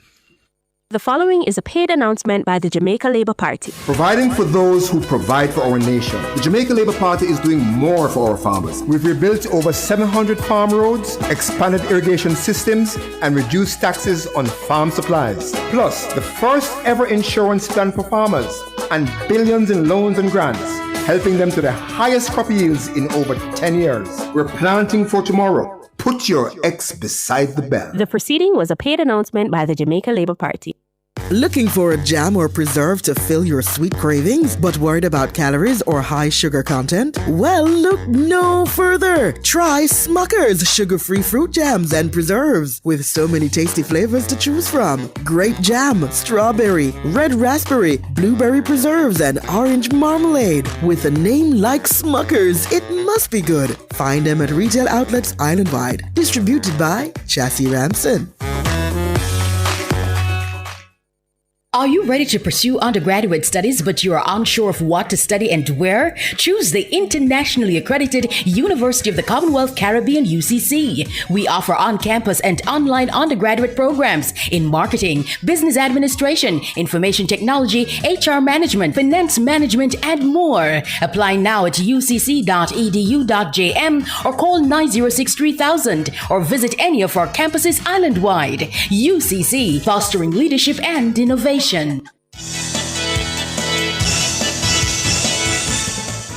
You're listening to Inside the Ballot Box on Nationwide 90 FM as we cover the 2025 general elections. It's the race to 32.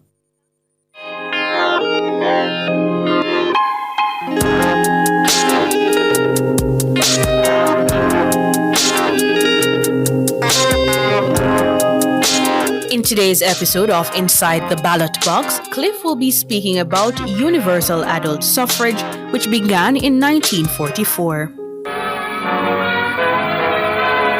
Constitutional government was gradually taking form. Slavery was abolished in 1838, but the vast majority of the people were yet to gain political freedom. Their demand for civil liberties grew louder and louder, and there emerged Norman Washington Manley and William Alexander Bustamante, and a new Jamaica was born. In 1944, the island obtained a new constitution with universal suffrage.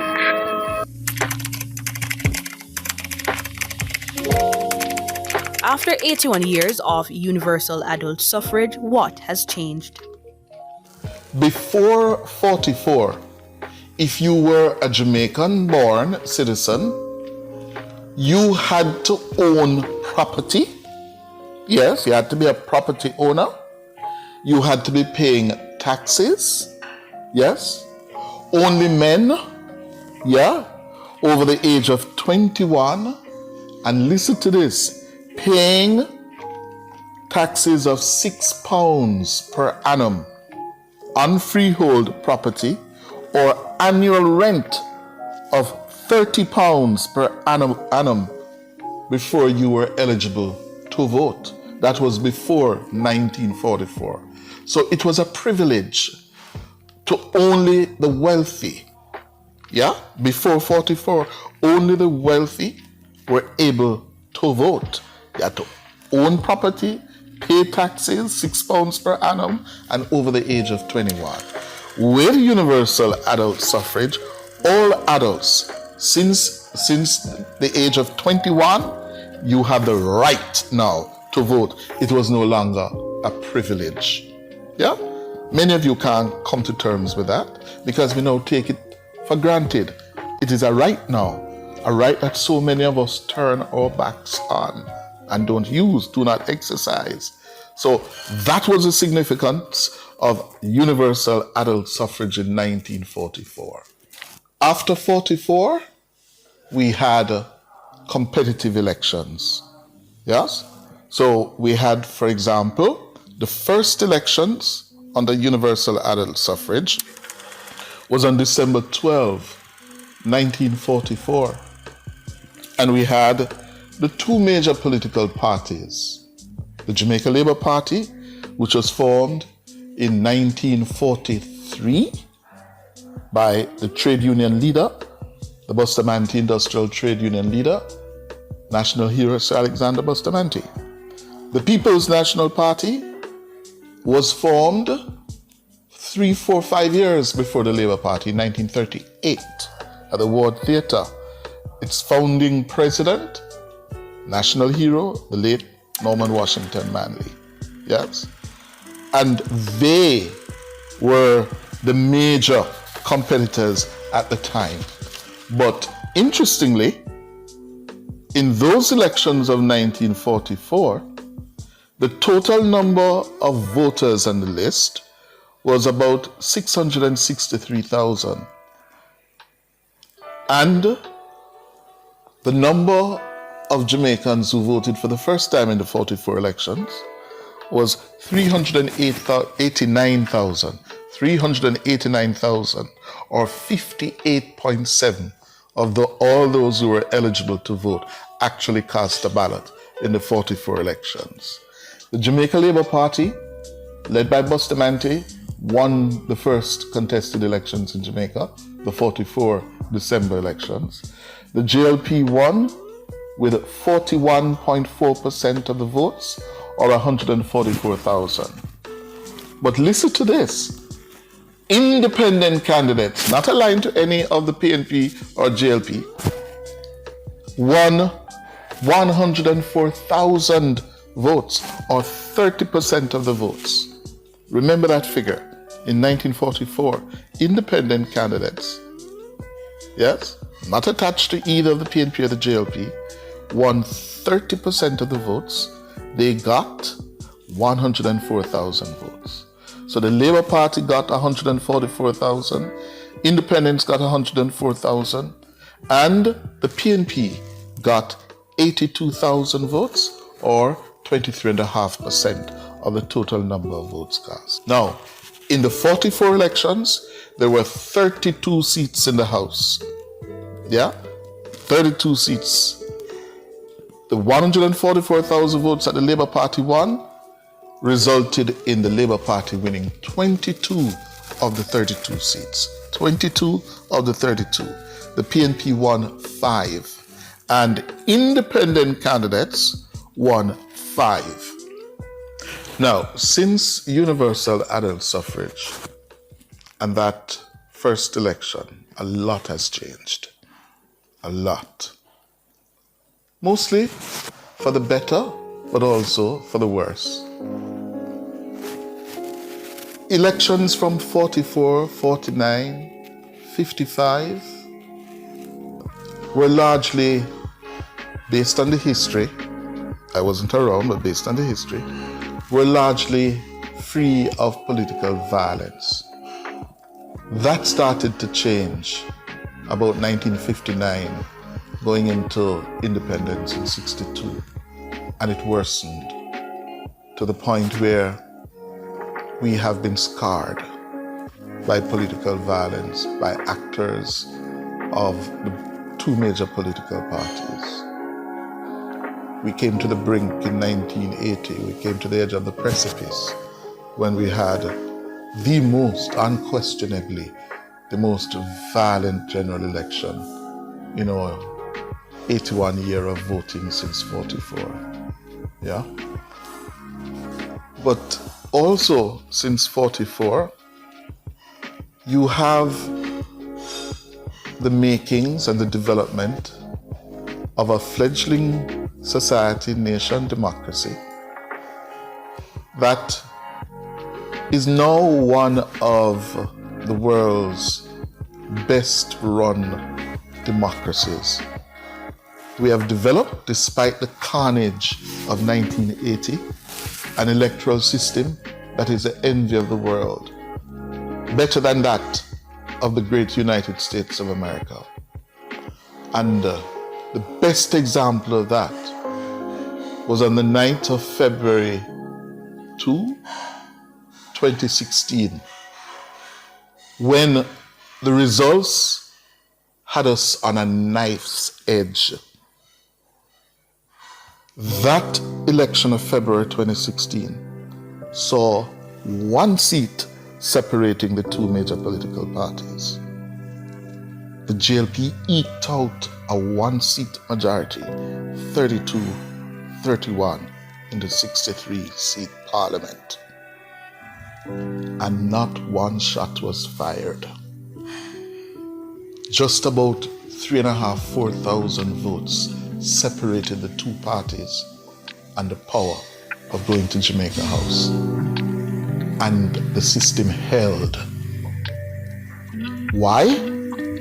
I suppose several factors. the most potent being, after the carnage of 1980, the two major political parties, backed by their leaders, Michael Manley, Edward Seaga, and their chief lieutenants, we pulled back. We realized how far down that precipice we had gone, and we had to pull back.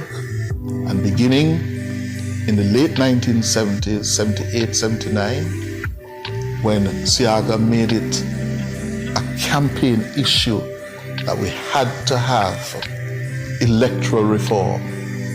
We had to have a system that the country had confidence and trust in, and in particular, the people and the two major political parties. Seaga made that a mantra. He boycotted a number of by-elections to drive home his point. That led to what became known as the Electoral Advisory Committee. It was later entrenched, or not entrenched, but put into the Constitution, which created the Electoral Commission of Jamaica, the ECJ, where both major political parties are equally represented on the organization, planning, and administration of elections in Jamaica. And you may ask, but what existed before? What existed before was an electoral office run by a government-appointed chief electoral officer under the virtual control, if not direction, of a minister of the cabinet, a minister who had responsibility for electoral matters. And that was a bane of our problem, because a minister is an active member of one of the two major political parties, and they would always seek to gain an advantage for their party. So, for example, the drawing of constituency boundaries was manipulated to suit the party in government. In other words, you hear the word gerrymandering. Oh, that was rampant in Jamaica. Yes? And you can see where the parties manipulated the drawing of boundaries so they could get an advantage in winning seats to the House of Representatives. Thank God we now have the Electoral Commission of Jamaica, and since the ECJ came into being, we have been getting better and better at it. That's it for Inside the Ballot Box.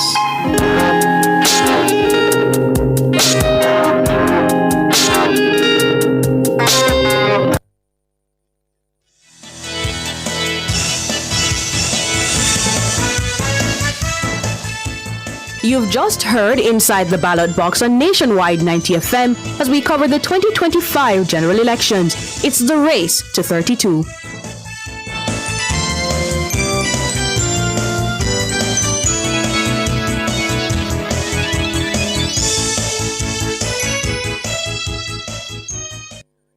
The following is a paid announcement by Young Jamaica. Whenever you hear the grand promises from the PNP, remember this confession from their spokesman on finance, Julian Robinson. We don't explain limitations when we campaigning. We don't.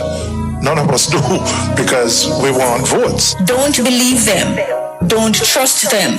They are desperate and they're only trying to trick you. Everything I grow and you lead out, them I watch you show. The vision real, the people want more. The proceeding was a paid announcement by Young Jamaica. You can still go through quicker and cheaper with a T-tag under the new toll rate structure. Effective August 23, there will be some changes to the toll rates at the Portmore, Spanish Town, Vineyards, and Maypen toll plazas. But don't worry, with a T-tag, all Class 1 and Class 2 customers will enjoy discounted rates for every single passage. Plus, your 10th weekly trip through the same toll plaza is free. Visit transjamhighways.com for details. Get your T-tag today from any manually operated toll booth on Transjam Highways. Escape to Idle a While in a grill where sand and serenity meet. Visit idleawhile.com or call 876-957-3302. Idle a While and stay a while. KFC this summer, we are bucking together. All a vibe with your crew, yeah, we are stay true, the taste is so good. KFC, bucket on the ends with the real one. My island, we are world champion. All of we connect with the KFC. Jamrock celebrate with we. KFC, we are bucking together. Let's bucket together with KFC. Enjoy a Family 9, Family 12, Party 15, or Party 21 bucket because sharing a bucket with friends tastes finger-licking good. KFC. The following is a paid announcement by the Jamaica Labour Party. Our senior citizens have given their service. Now it is time to give back even more. Under the Jamaica Labour Party administration, senior citizens 65 years and older earning $6 million or less, including their pension, will pay absolutely no income tax. The Jamaica Labour Party is doing more for you. On election day, put your X beside the bell. The proceeding was a paid announcement by the Jamaica Labour Party.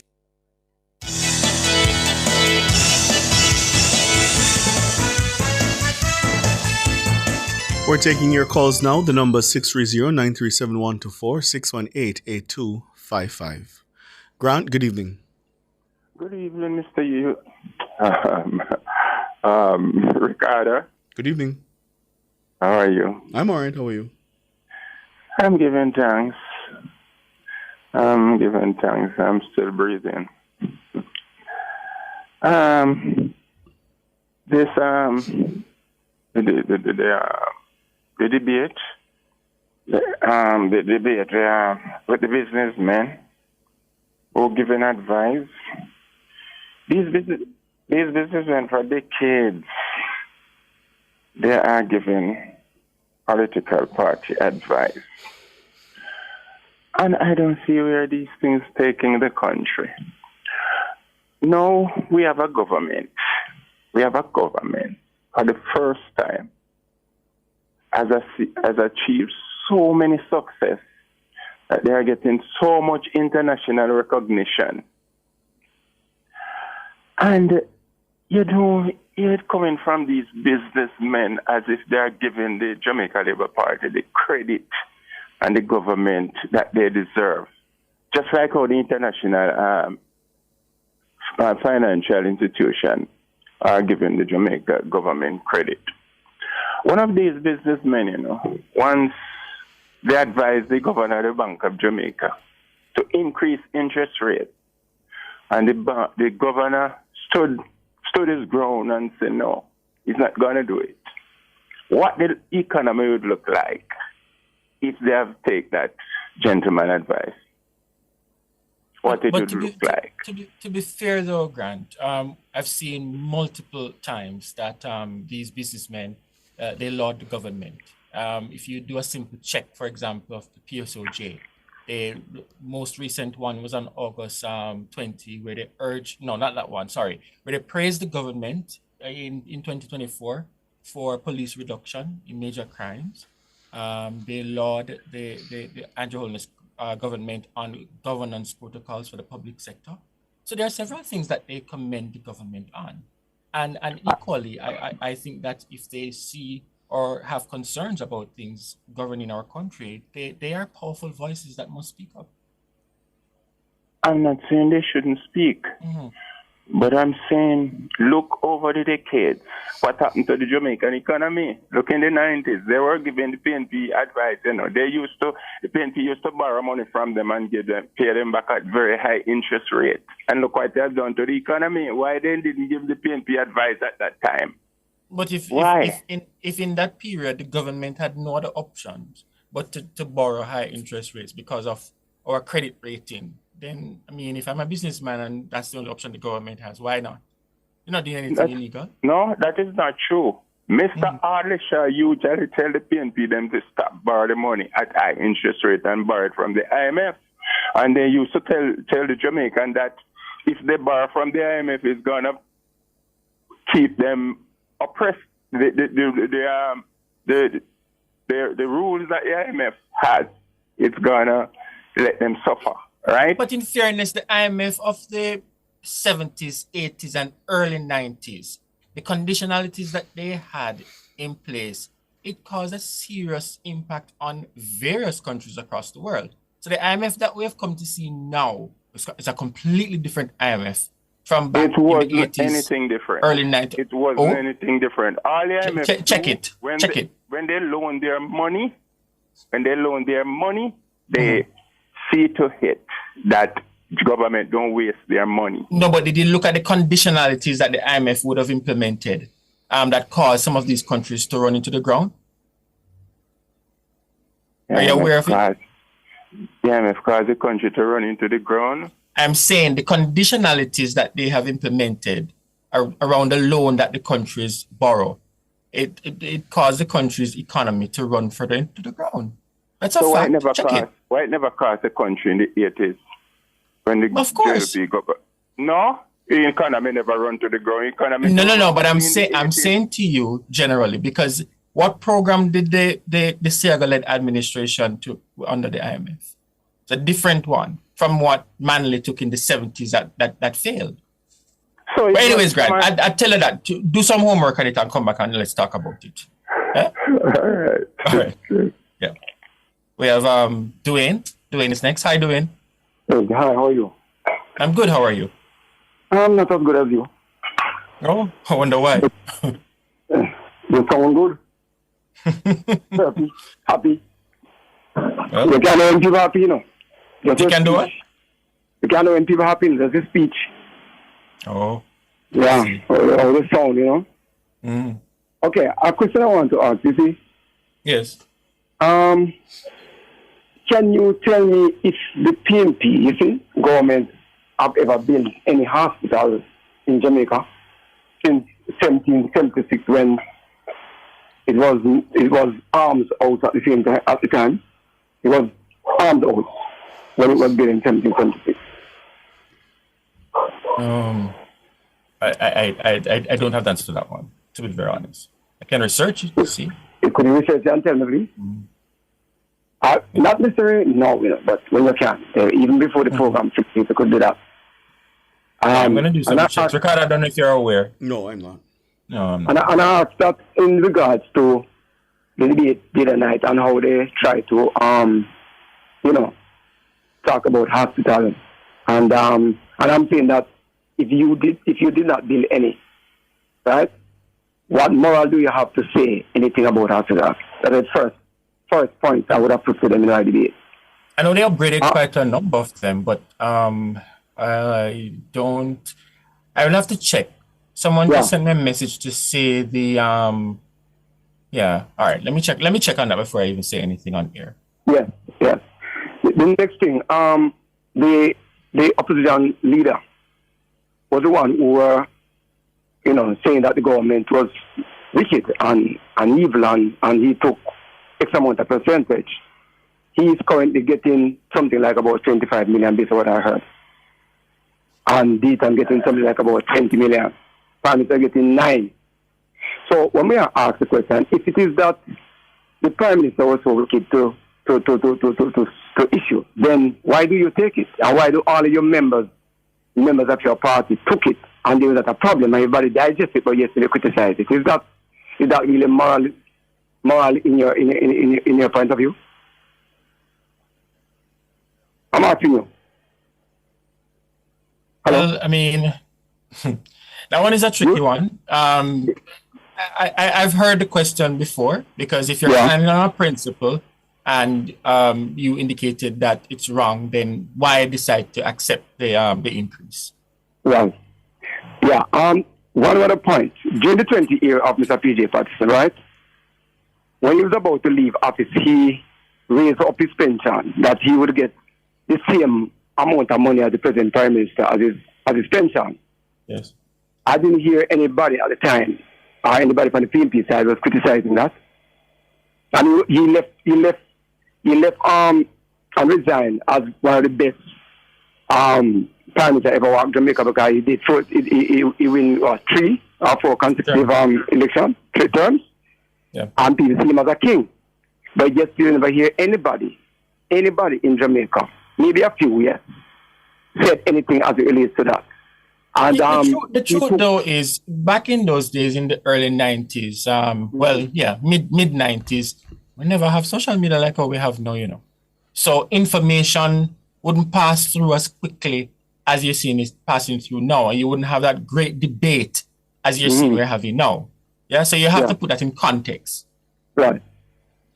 And the last thing I will say, if I was Andrew Holness tonight and I was going that debate, one of my backup questions, one of my questions I would have posed to the opposition leader, when we were talking about the IC, now you might agree with me that it was a secret, not nobody, neither from the JLP nor PNP should know what is going on in the IC, right?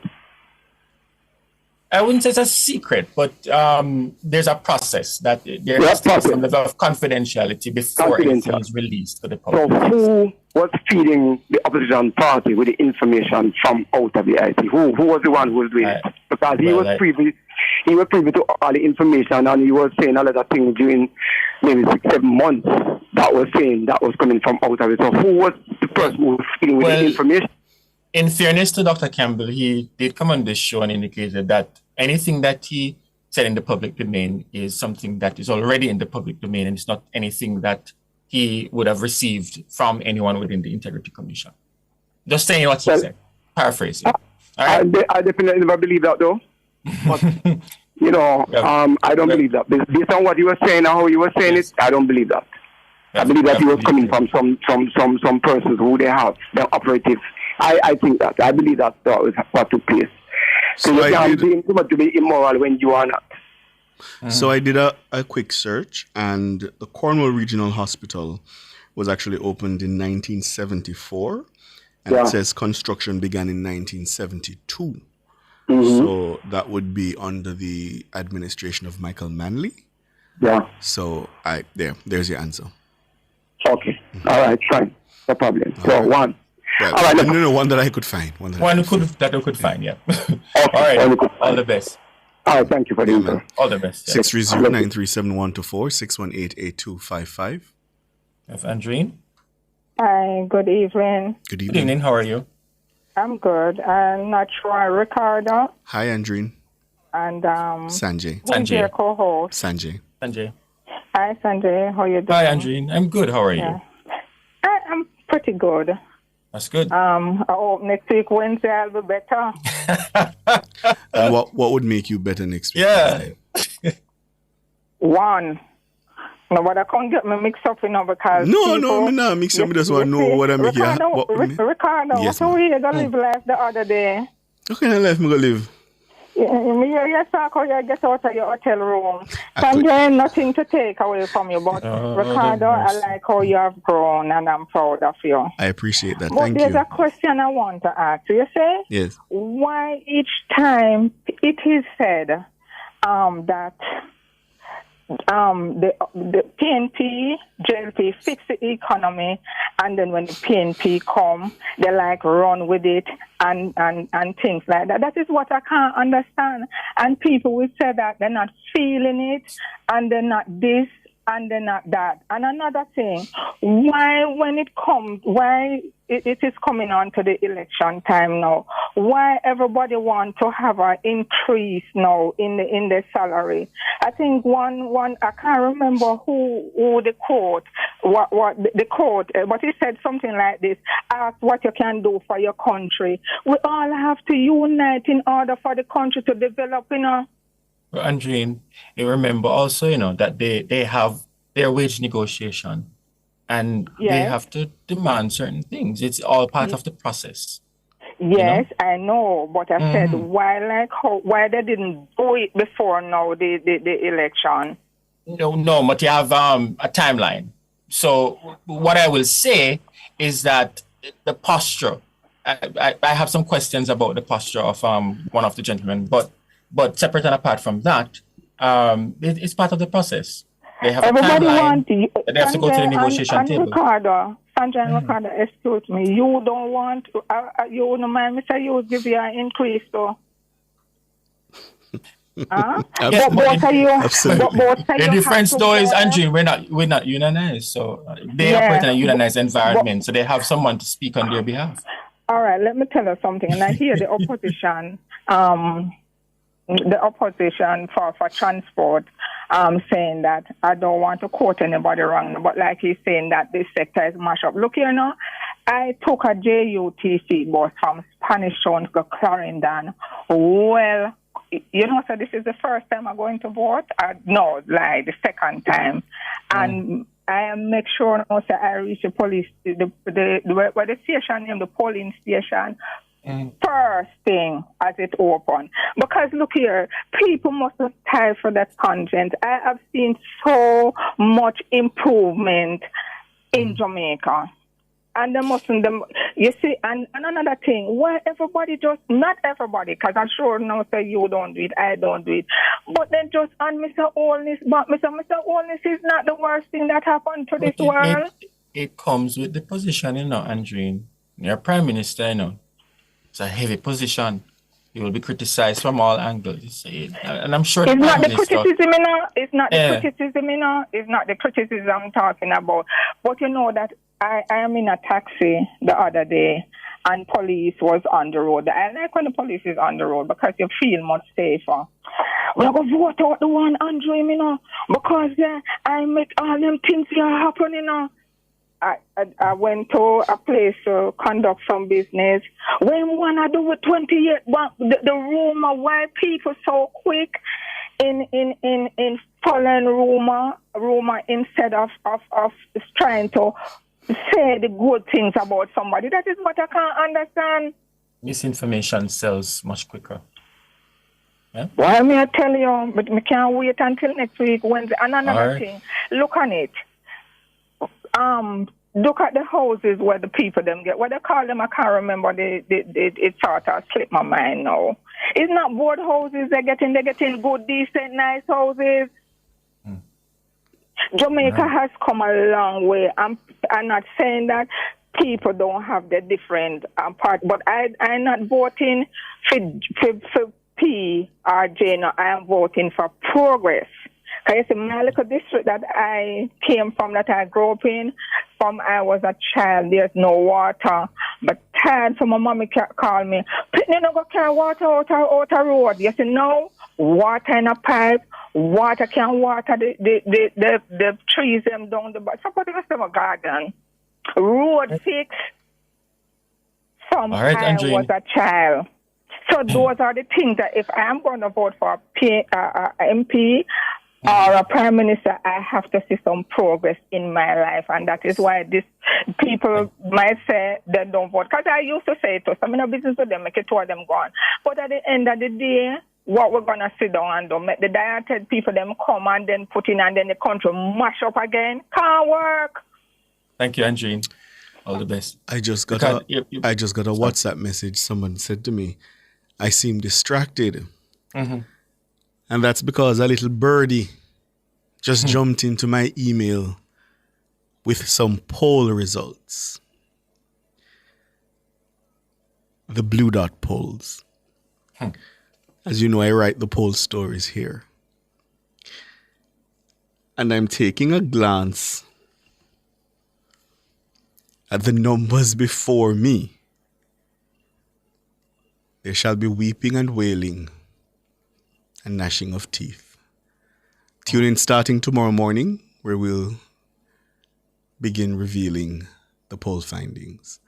630-937-124, 618-8255. Who's next, Dana? Del. Faithful. Yeah. Trust me, I am not Del. Good afternoon, Ricardo. Good afternoon, Sanjay. Hello, Faithful. Hello, Faithful. Good evening. Yes, financial analysts in Jamaica. Is it that they are timid? Is it that they cannot speak the truth? Is it that they cannot say what they know to be true?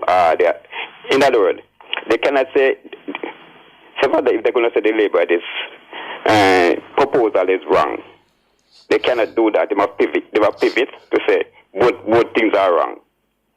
They cannot come out decisively and say, boy, they don't think this one's going to work or that one's not going to work. I wish for the day that we can be like the American, where I would like to say the American way, because based on what is going on there now, But at least I like the way America do this guy. They make you know where they stand and what is right and what is wrong. But in Jamaica, we sometimes some person gives an analysis. I wonder if they know things wrong. They cannot say they have to prove another what of them is wrong. And I don't think both of them is not the same. But they cannot say one is wrong. They have to say both of them. Why? I find that because of how polarized we are in this country, and we have come a far way. Let me just put that first. But I find that because we are so polarized, individuals have to be so careful, in what they say, because you don't want someone on one side to think that the individual is biased or anything. Yeah, but I appreciate, as you indicated, in the United States, individuals sometimes freely declare who they support, freely speak for whomever. Yeah.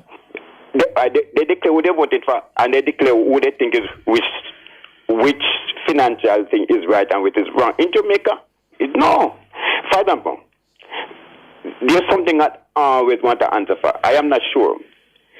There was a financial analyst always declared that the meltdown of the 90s, I think he attributed it to Mr. Seaga in the 80s. So based on what Seaga did, caused the financial meltdown in the 90s. So he tried to put it out and say, boy, you cannot blame the PNP for it. It's what happened in Seaga time. And I want to know if there's any truth to that. Not to my knowledge. Not to my knowledge at all. When Seaga got the country in 81, the economy was in a really, really bad state. We had failed the IMF test. Granted, you put the caveat, what was happening with the US, and the US thinking that Manley was going to turn Jamaica in a communist state, and they weren't supporting the Manley administration. But Seaga implemented a lot of institutions that helped with the rebuilding of the country and the rebuilding of our economic state. So I don't know where they got that one from. To be fair, I think what in him again? To be fair, what he was saying based on the debate, he know what the JP is gonna say. The JP is gonna say, boy, what Mr. Patterson and what the PNP did in the 90s. But they are not gonna tell you that it starts from what Mr. Seaga did in the 80s. That he was trying to say that it was ingenious. It was started by Mr. Seaga, by the program that Mr. Seaga caused the meltdown. And I'm saying for the life of me. Yeah. No, finish the point. Now, I was saying for the life of me, I can't understand that. I'm working in my head, but I can't get it. Well, Faithful, they always try to frame the question to blame it, say, start from someone else. Even though they claim that they are analysts and they are journalists. Sometimes they fall short to me. All right, Faithful. As I say, I can't comment in full on it because I didn't hear the context is important. And I wish they would be more decisive, and that people can get a clear understanding. Because they are no better than the politicians, They are the same.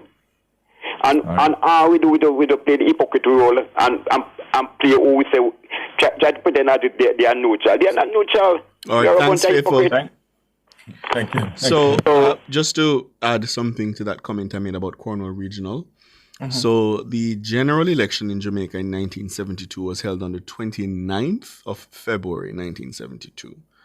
So, if the hospital, let me just double check. When was it open? It was opened in 1974, but completed in 1972. Began in 72 and opened in 74. This is a Gleaner archive I'm relying on here. The Honorable Dr. Kenneth McNeil, who was then the Minister of Health, he opened it on May 10, 1974. But I think I saw somewhere else that it began in 1972. Anyhow, it was opened in 1974. Let me not pronounce on when it was built, just to be safe. But it was opened in 1974. And by the way, Kenneth McNeil is the father of Wickham McNeil. There you go. Former tourism minister. Yeah. 630-937-124-618-8255. We have Del. Yes. Good evening, Ricardo. Hi, Del. How you do? Long time to hear from you. How you doing? Me all right. How you do? Not too bad. Where you Look cook? up yourself. Where you cook? Look up yourself, man. Huh? Where you cook today? I'm going to cook tonight. Yeah. We just cook piece of hoghead, you know. Lord, me know, man. With enough pepper. Whole heap of pepper. Lord, me know, And man. so yam and banana. Oh, God. Green banana. Potato and no dumpling. See it there? Nice. I've never had that, Ricardo. You have got to make Del cook something for you. No, man. Me know. I said Del that cook something good. Anyway, what a go on? We're not too bad. You listen, no. Because you said, man, me like how you act last night. Last night, what With that debate, me. Oh, yes. Yeah, man. I think you're right. All right. And like how George responds sometimes. Mm-hmm. Today, what's on my mind and so forth. Yes. But sometimes me believe that, like some things happen for a long time. Mm-hmm.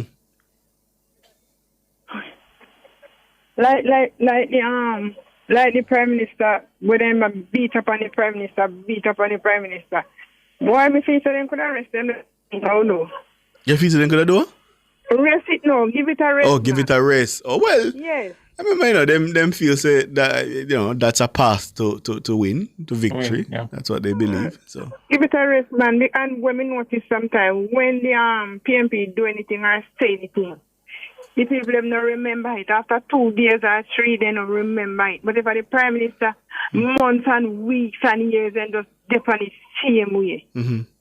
Boy, sometimes if you give him a break, man. Yes. And like the debate the other night with Miss Williams and so forth, in a crowd and like that, and people are listening you everywhere, all over. Yes. You think it's easy if you stand up there and answer every question and answer them correct and straight and good, that people will satisfy? It's not easy. I don't feel so. No, it's not easy. That's a fact. It's not. I never been on the stage like that, but I don't believe it is easy. It is not I easy. couldn't do it. Debating is very difficult. And I said it last night that you have individuals who they know the information, yeah, but when they're under pressure in a debate, right, it's hard. Just a school challenge quiz. You're at home sitting, you can answer the question, yeah, but you go up there and say you forget. Exactly. As you go up there, you forget. The other day, I hear somebody was betting on Mr. Pernell Charles, Mr. Charles going to do this. You can't expect people to do certain things and you talk out to people to do this and you depend on somebody to do that. Sometimes it don't work. Yeah. Sometimes it don't work Exactly. because the man just, just feel like we're in the light and the crowd and everybody and look him at the center. No, man. Isn't the light too bright now? Pardon me? The light too bright. Yes, man. Too bright, man. And sometimes you forget you had the answer, but all this man asks you, you don't know what to say. Playing Jamaican patois, you don't know what to say. Yes, I understand. Easy, man. So you must give him a break sometime and stop right up on him back, the man them back and loud. You call Miss Fable Williams, go on, well, she this, she that.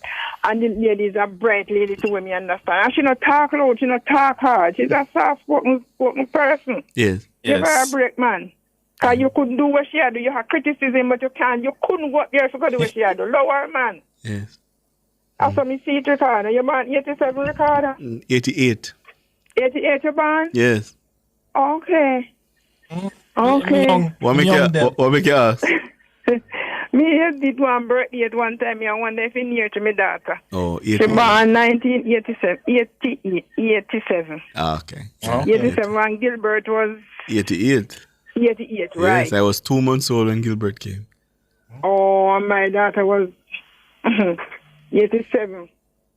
She a couple months old. Yeah, should have been about, yeah. 87. All right. Yes, man. Right, yes, man. Tell George howdy. All right, I will. Don't big up on yourself and do nothing. All right. And make sure you have to go cook some hogget for me on them day, you know. With the scotchy. Yes, a scotchy, man, and cayenne pepper. Aye. Green banana and yam and so. And yam and potato and banana. No dumpling. Don't like dumpling. Nice. Yeah, Enough man. gravy. Enough gravy. You can say that again. All right. Thanks for the call. All the best. We have Kenton. Kenton? Hello?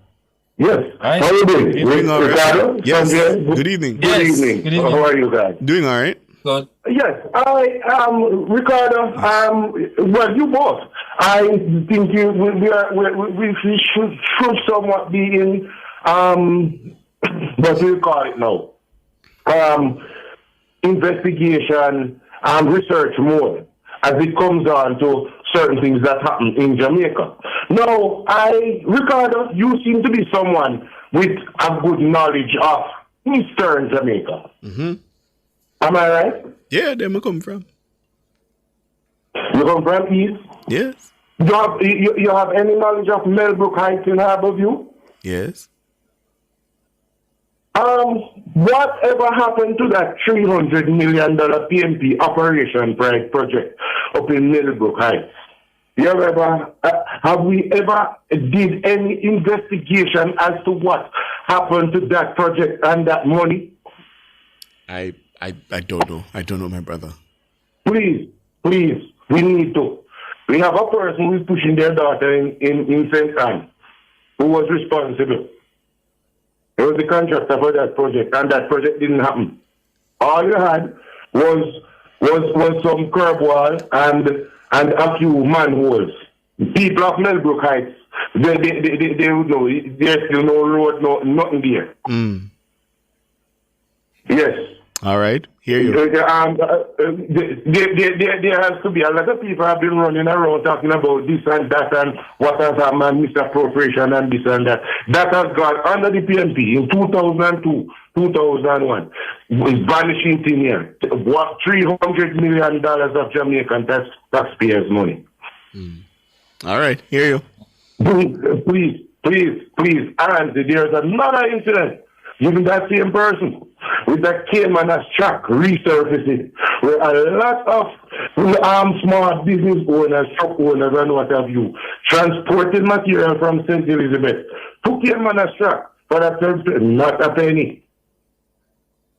Now here comes, I can't believe that person is now getting prominent all over the place campaigning for the PMP to come back, we're not having it again.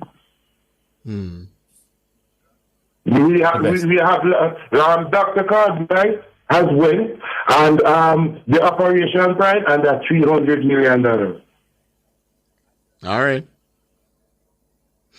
right. So on Twitter, a few people are bringing my attention to the fact that the hospital was initiated under the Jamaica Labour Party, but as I said, would have been opened in 1974. Right. Yeah. Mm-hmm. 63093. Oh, Michael is on. Michael? Good evening, Ricardo and Sanjay. Good evening. Good evening. Yes, Michael. Good evening. Yeah, I was just calling about the Cornwall Regional Hospital also. Yes. It started under the JLP. It finished in 72. Uh-huh. And hoping in 74. Yes, that's what I found. Yes. It finished also before the election was called. Oh, okay.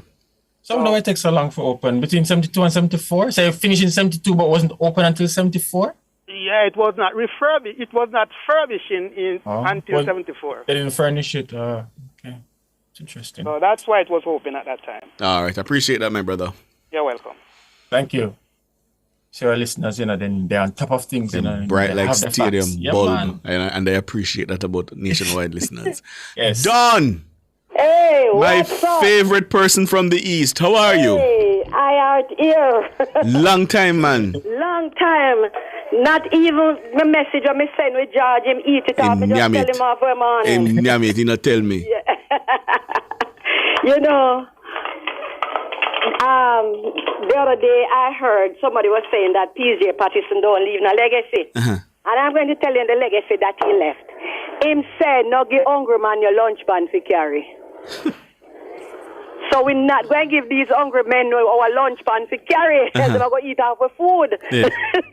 And we won't have any lunch. You understand? So we're not going to give him. No, I gave you an assignment the other day, Ricardo. You did not go and investigate about the school with 45 students. Oh, yes. No, I did. And they confirmed that it was so. Yes. And the principal is going up again as president-elect. He's now the president-elect. Well, they didn't confirm 45, but they say it was a small number, very small number. 45 students on roll. Okay. And those are the people getting, they get the same pay as the principal. We have 1,000, 2,000 students on roll. I would imagine so. Yes. You know that? Yes. 45 students on roll and you're getting the same pay. Now, I am saying to Jamaicans, we are not going to give the hungry man our lunch fund to carry. And I'm encouraging all of the laborites to go out early and vote. Vote early. Ricardo, they have vote for on a job. You saw them start to victimize, Can you imagine if those people should get your lunch fund? Hungry kill you.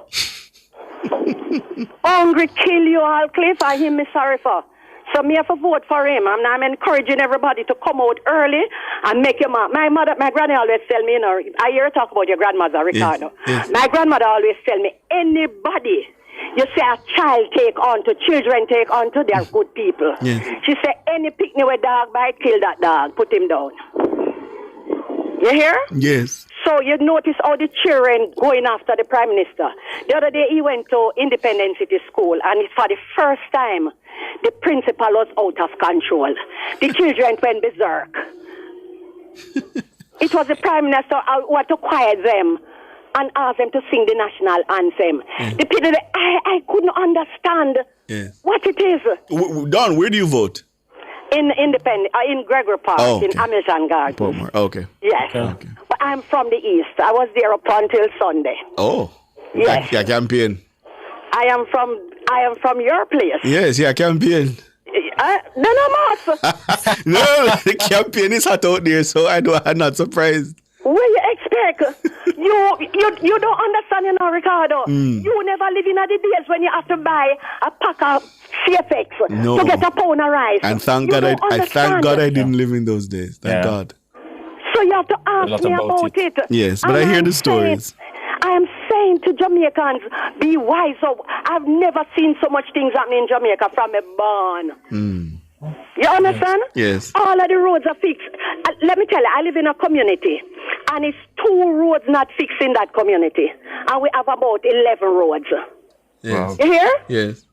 The roads are being fixed. All stoplights, some places where you see stoplight. When I go to my yard in Bull Bay, I have to look good before else I pass my yard and I have to go back round and come back to the roundabout and come back, Because of the highway. Because, thank you. Yes. So we are benefiting. So Jamaicans, not turn fool. Not give no hungry man. Thank you, PG, for that. Not give no hungry man your lunch pan to carry. Because them are going to eat out your food. You understand me? So I am saying, get up early and go vote. Ricardo, if we not vote, God help you. You know no work.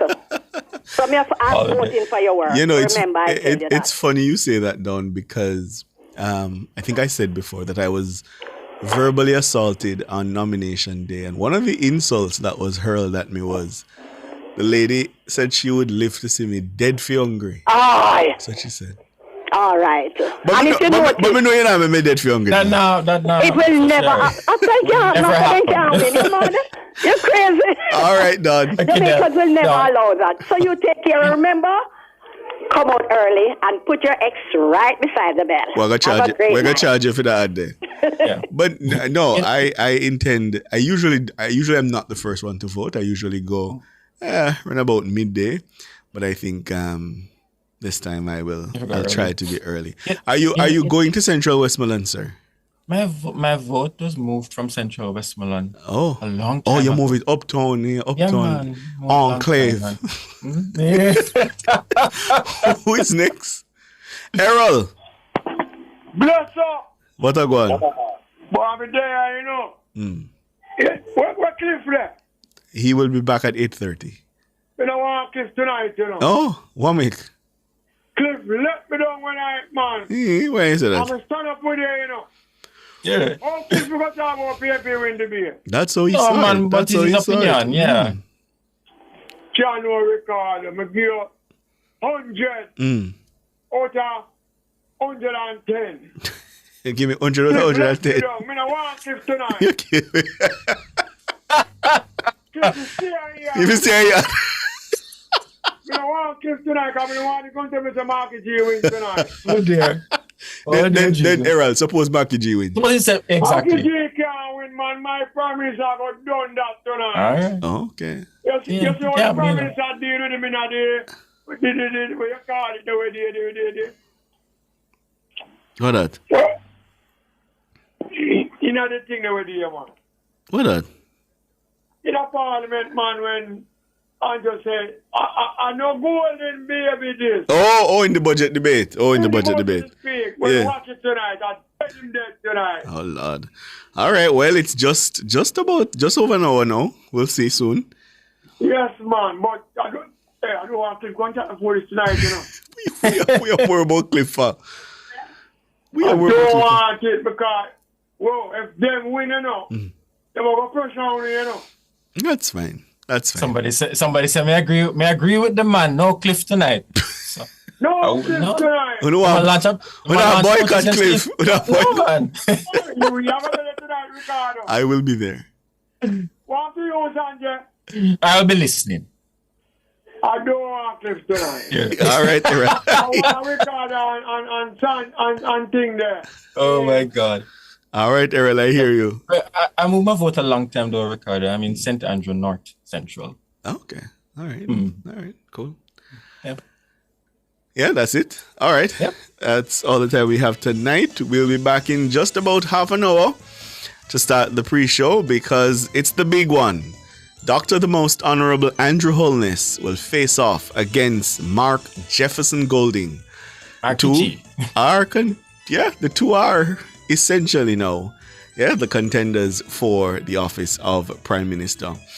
Less than a week to go, Wednesday. Make sure you've made your plan. You know your route. You know your transportation arrangements. You have your hat, your water, whatever you'll need to stand in line. It's coming down to the wire, September 3, Decision Day. See you in about half an hour. My name is Ricardo Brooks. And my name is Sanjay Lewis. Wishing for you a wonderful evening.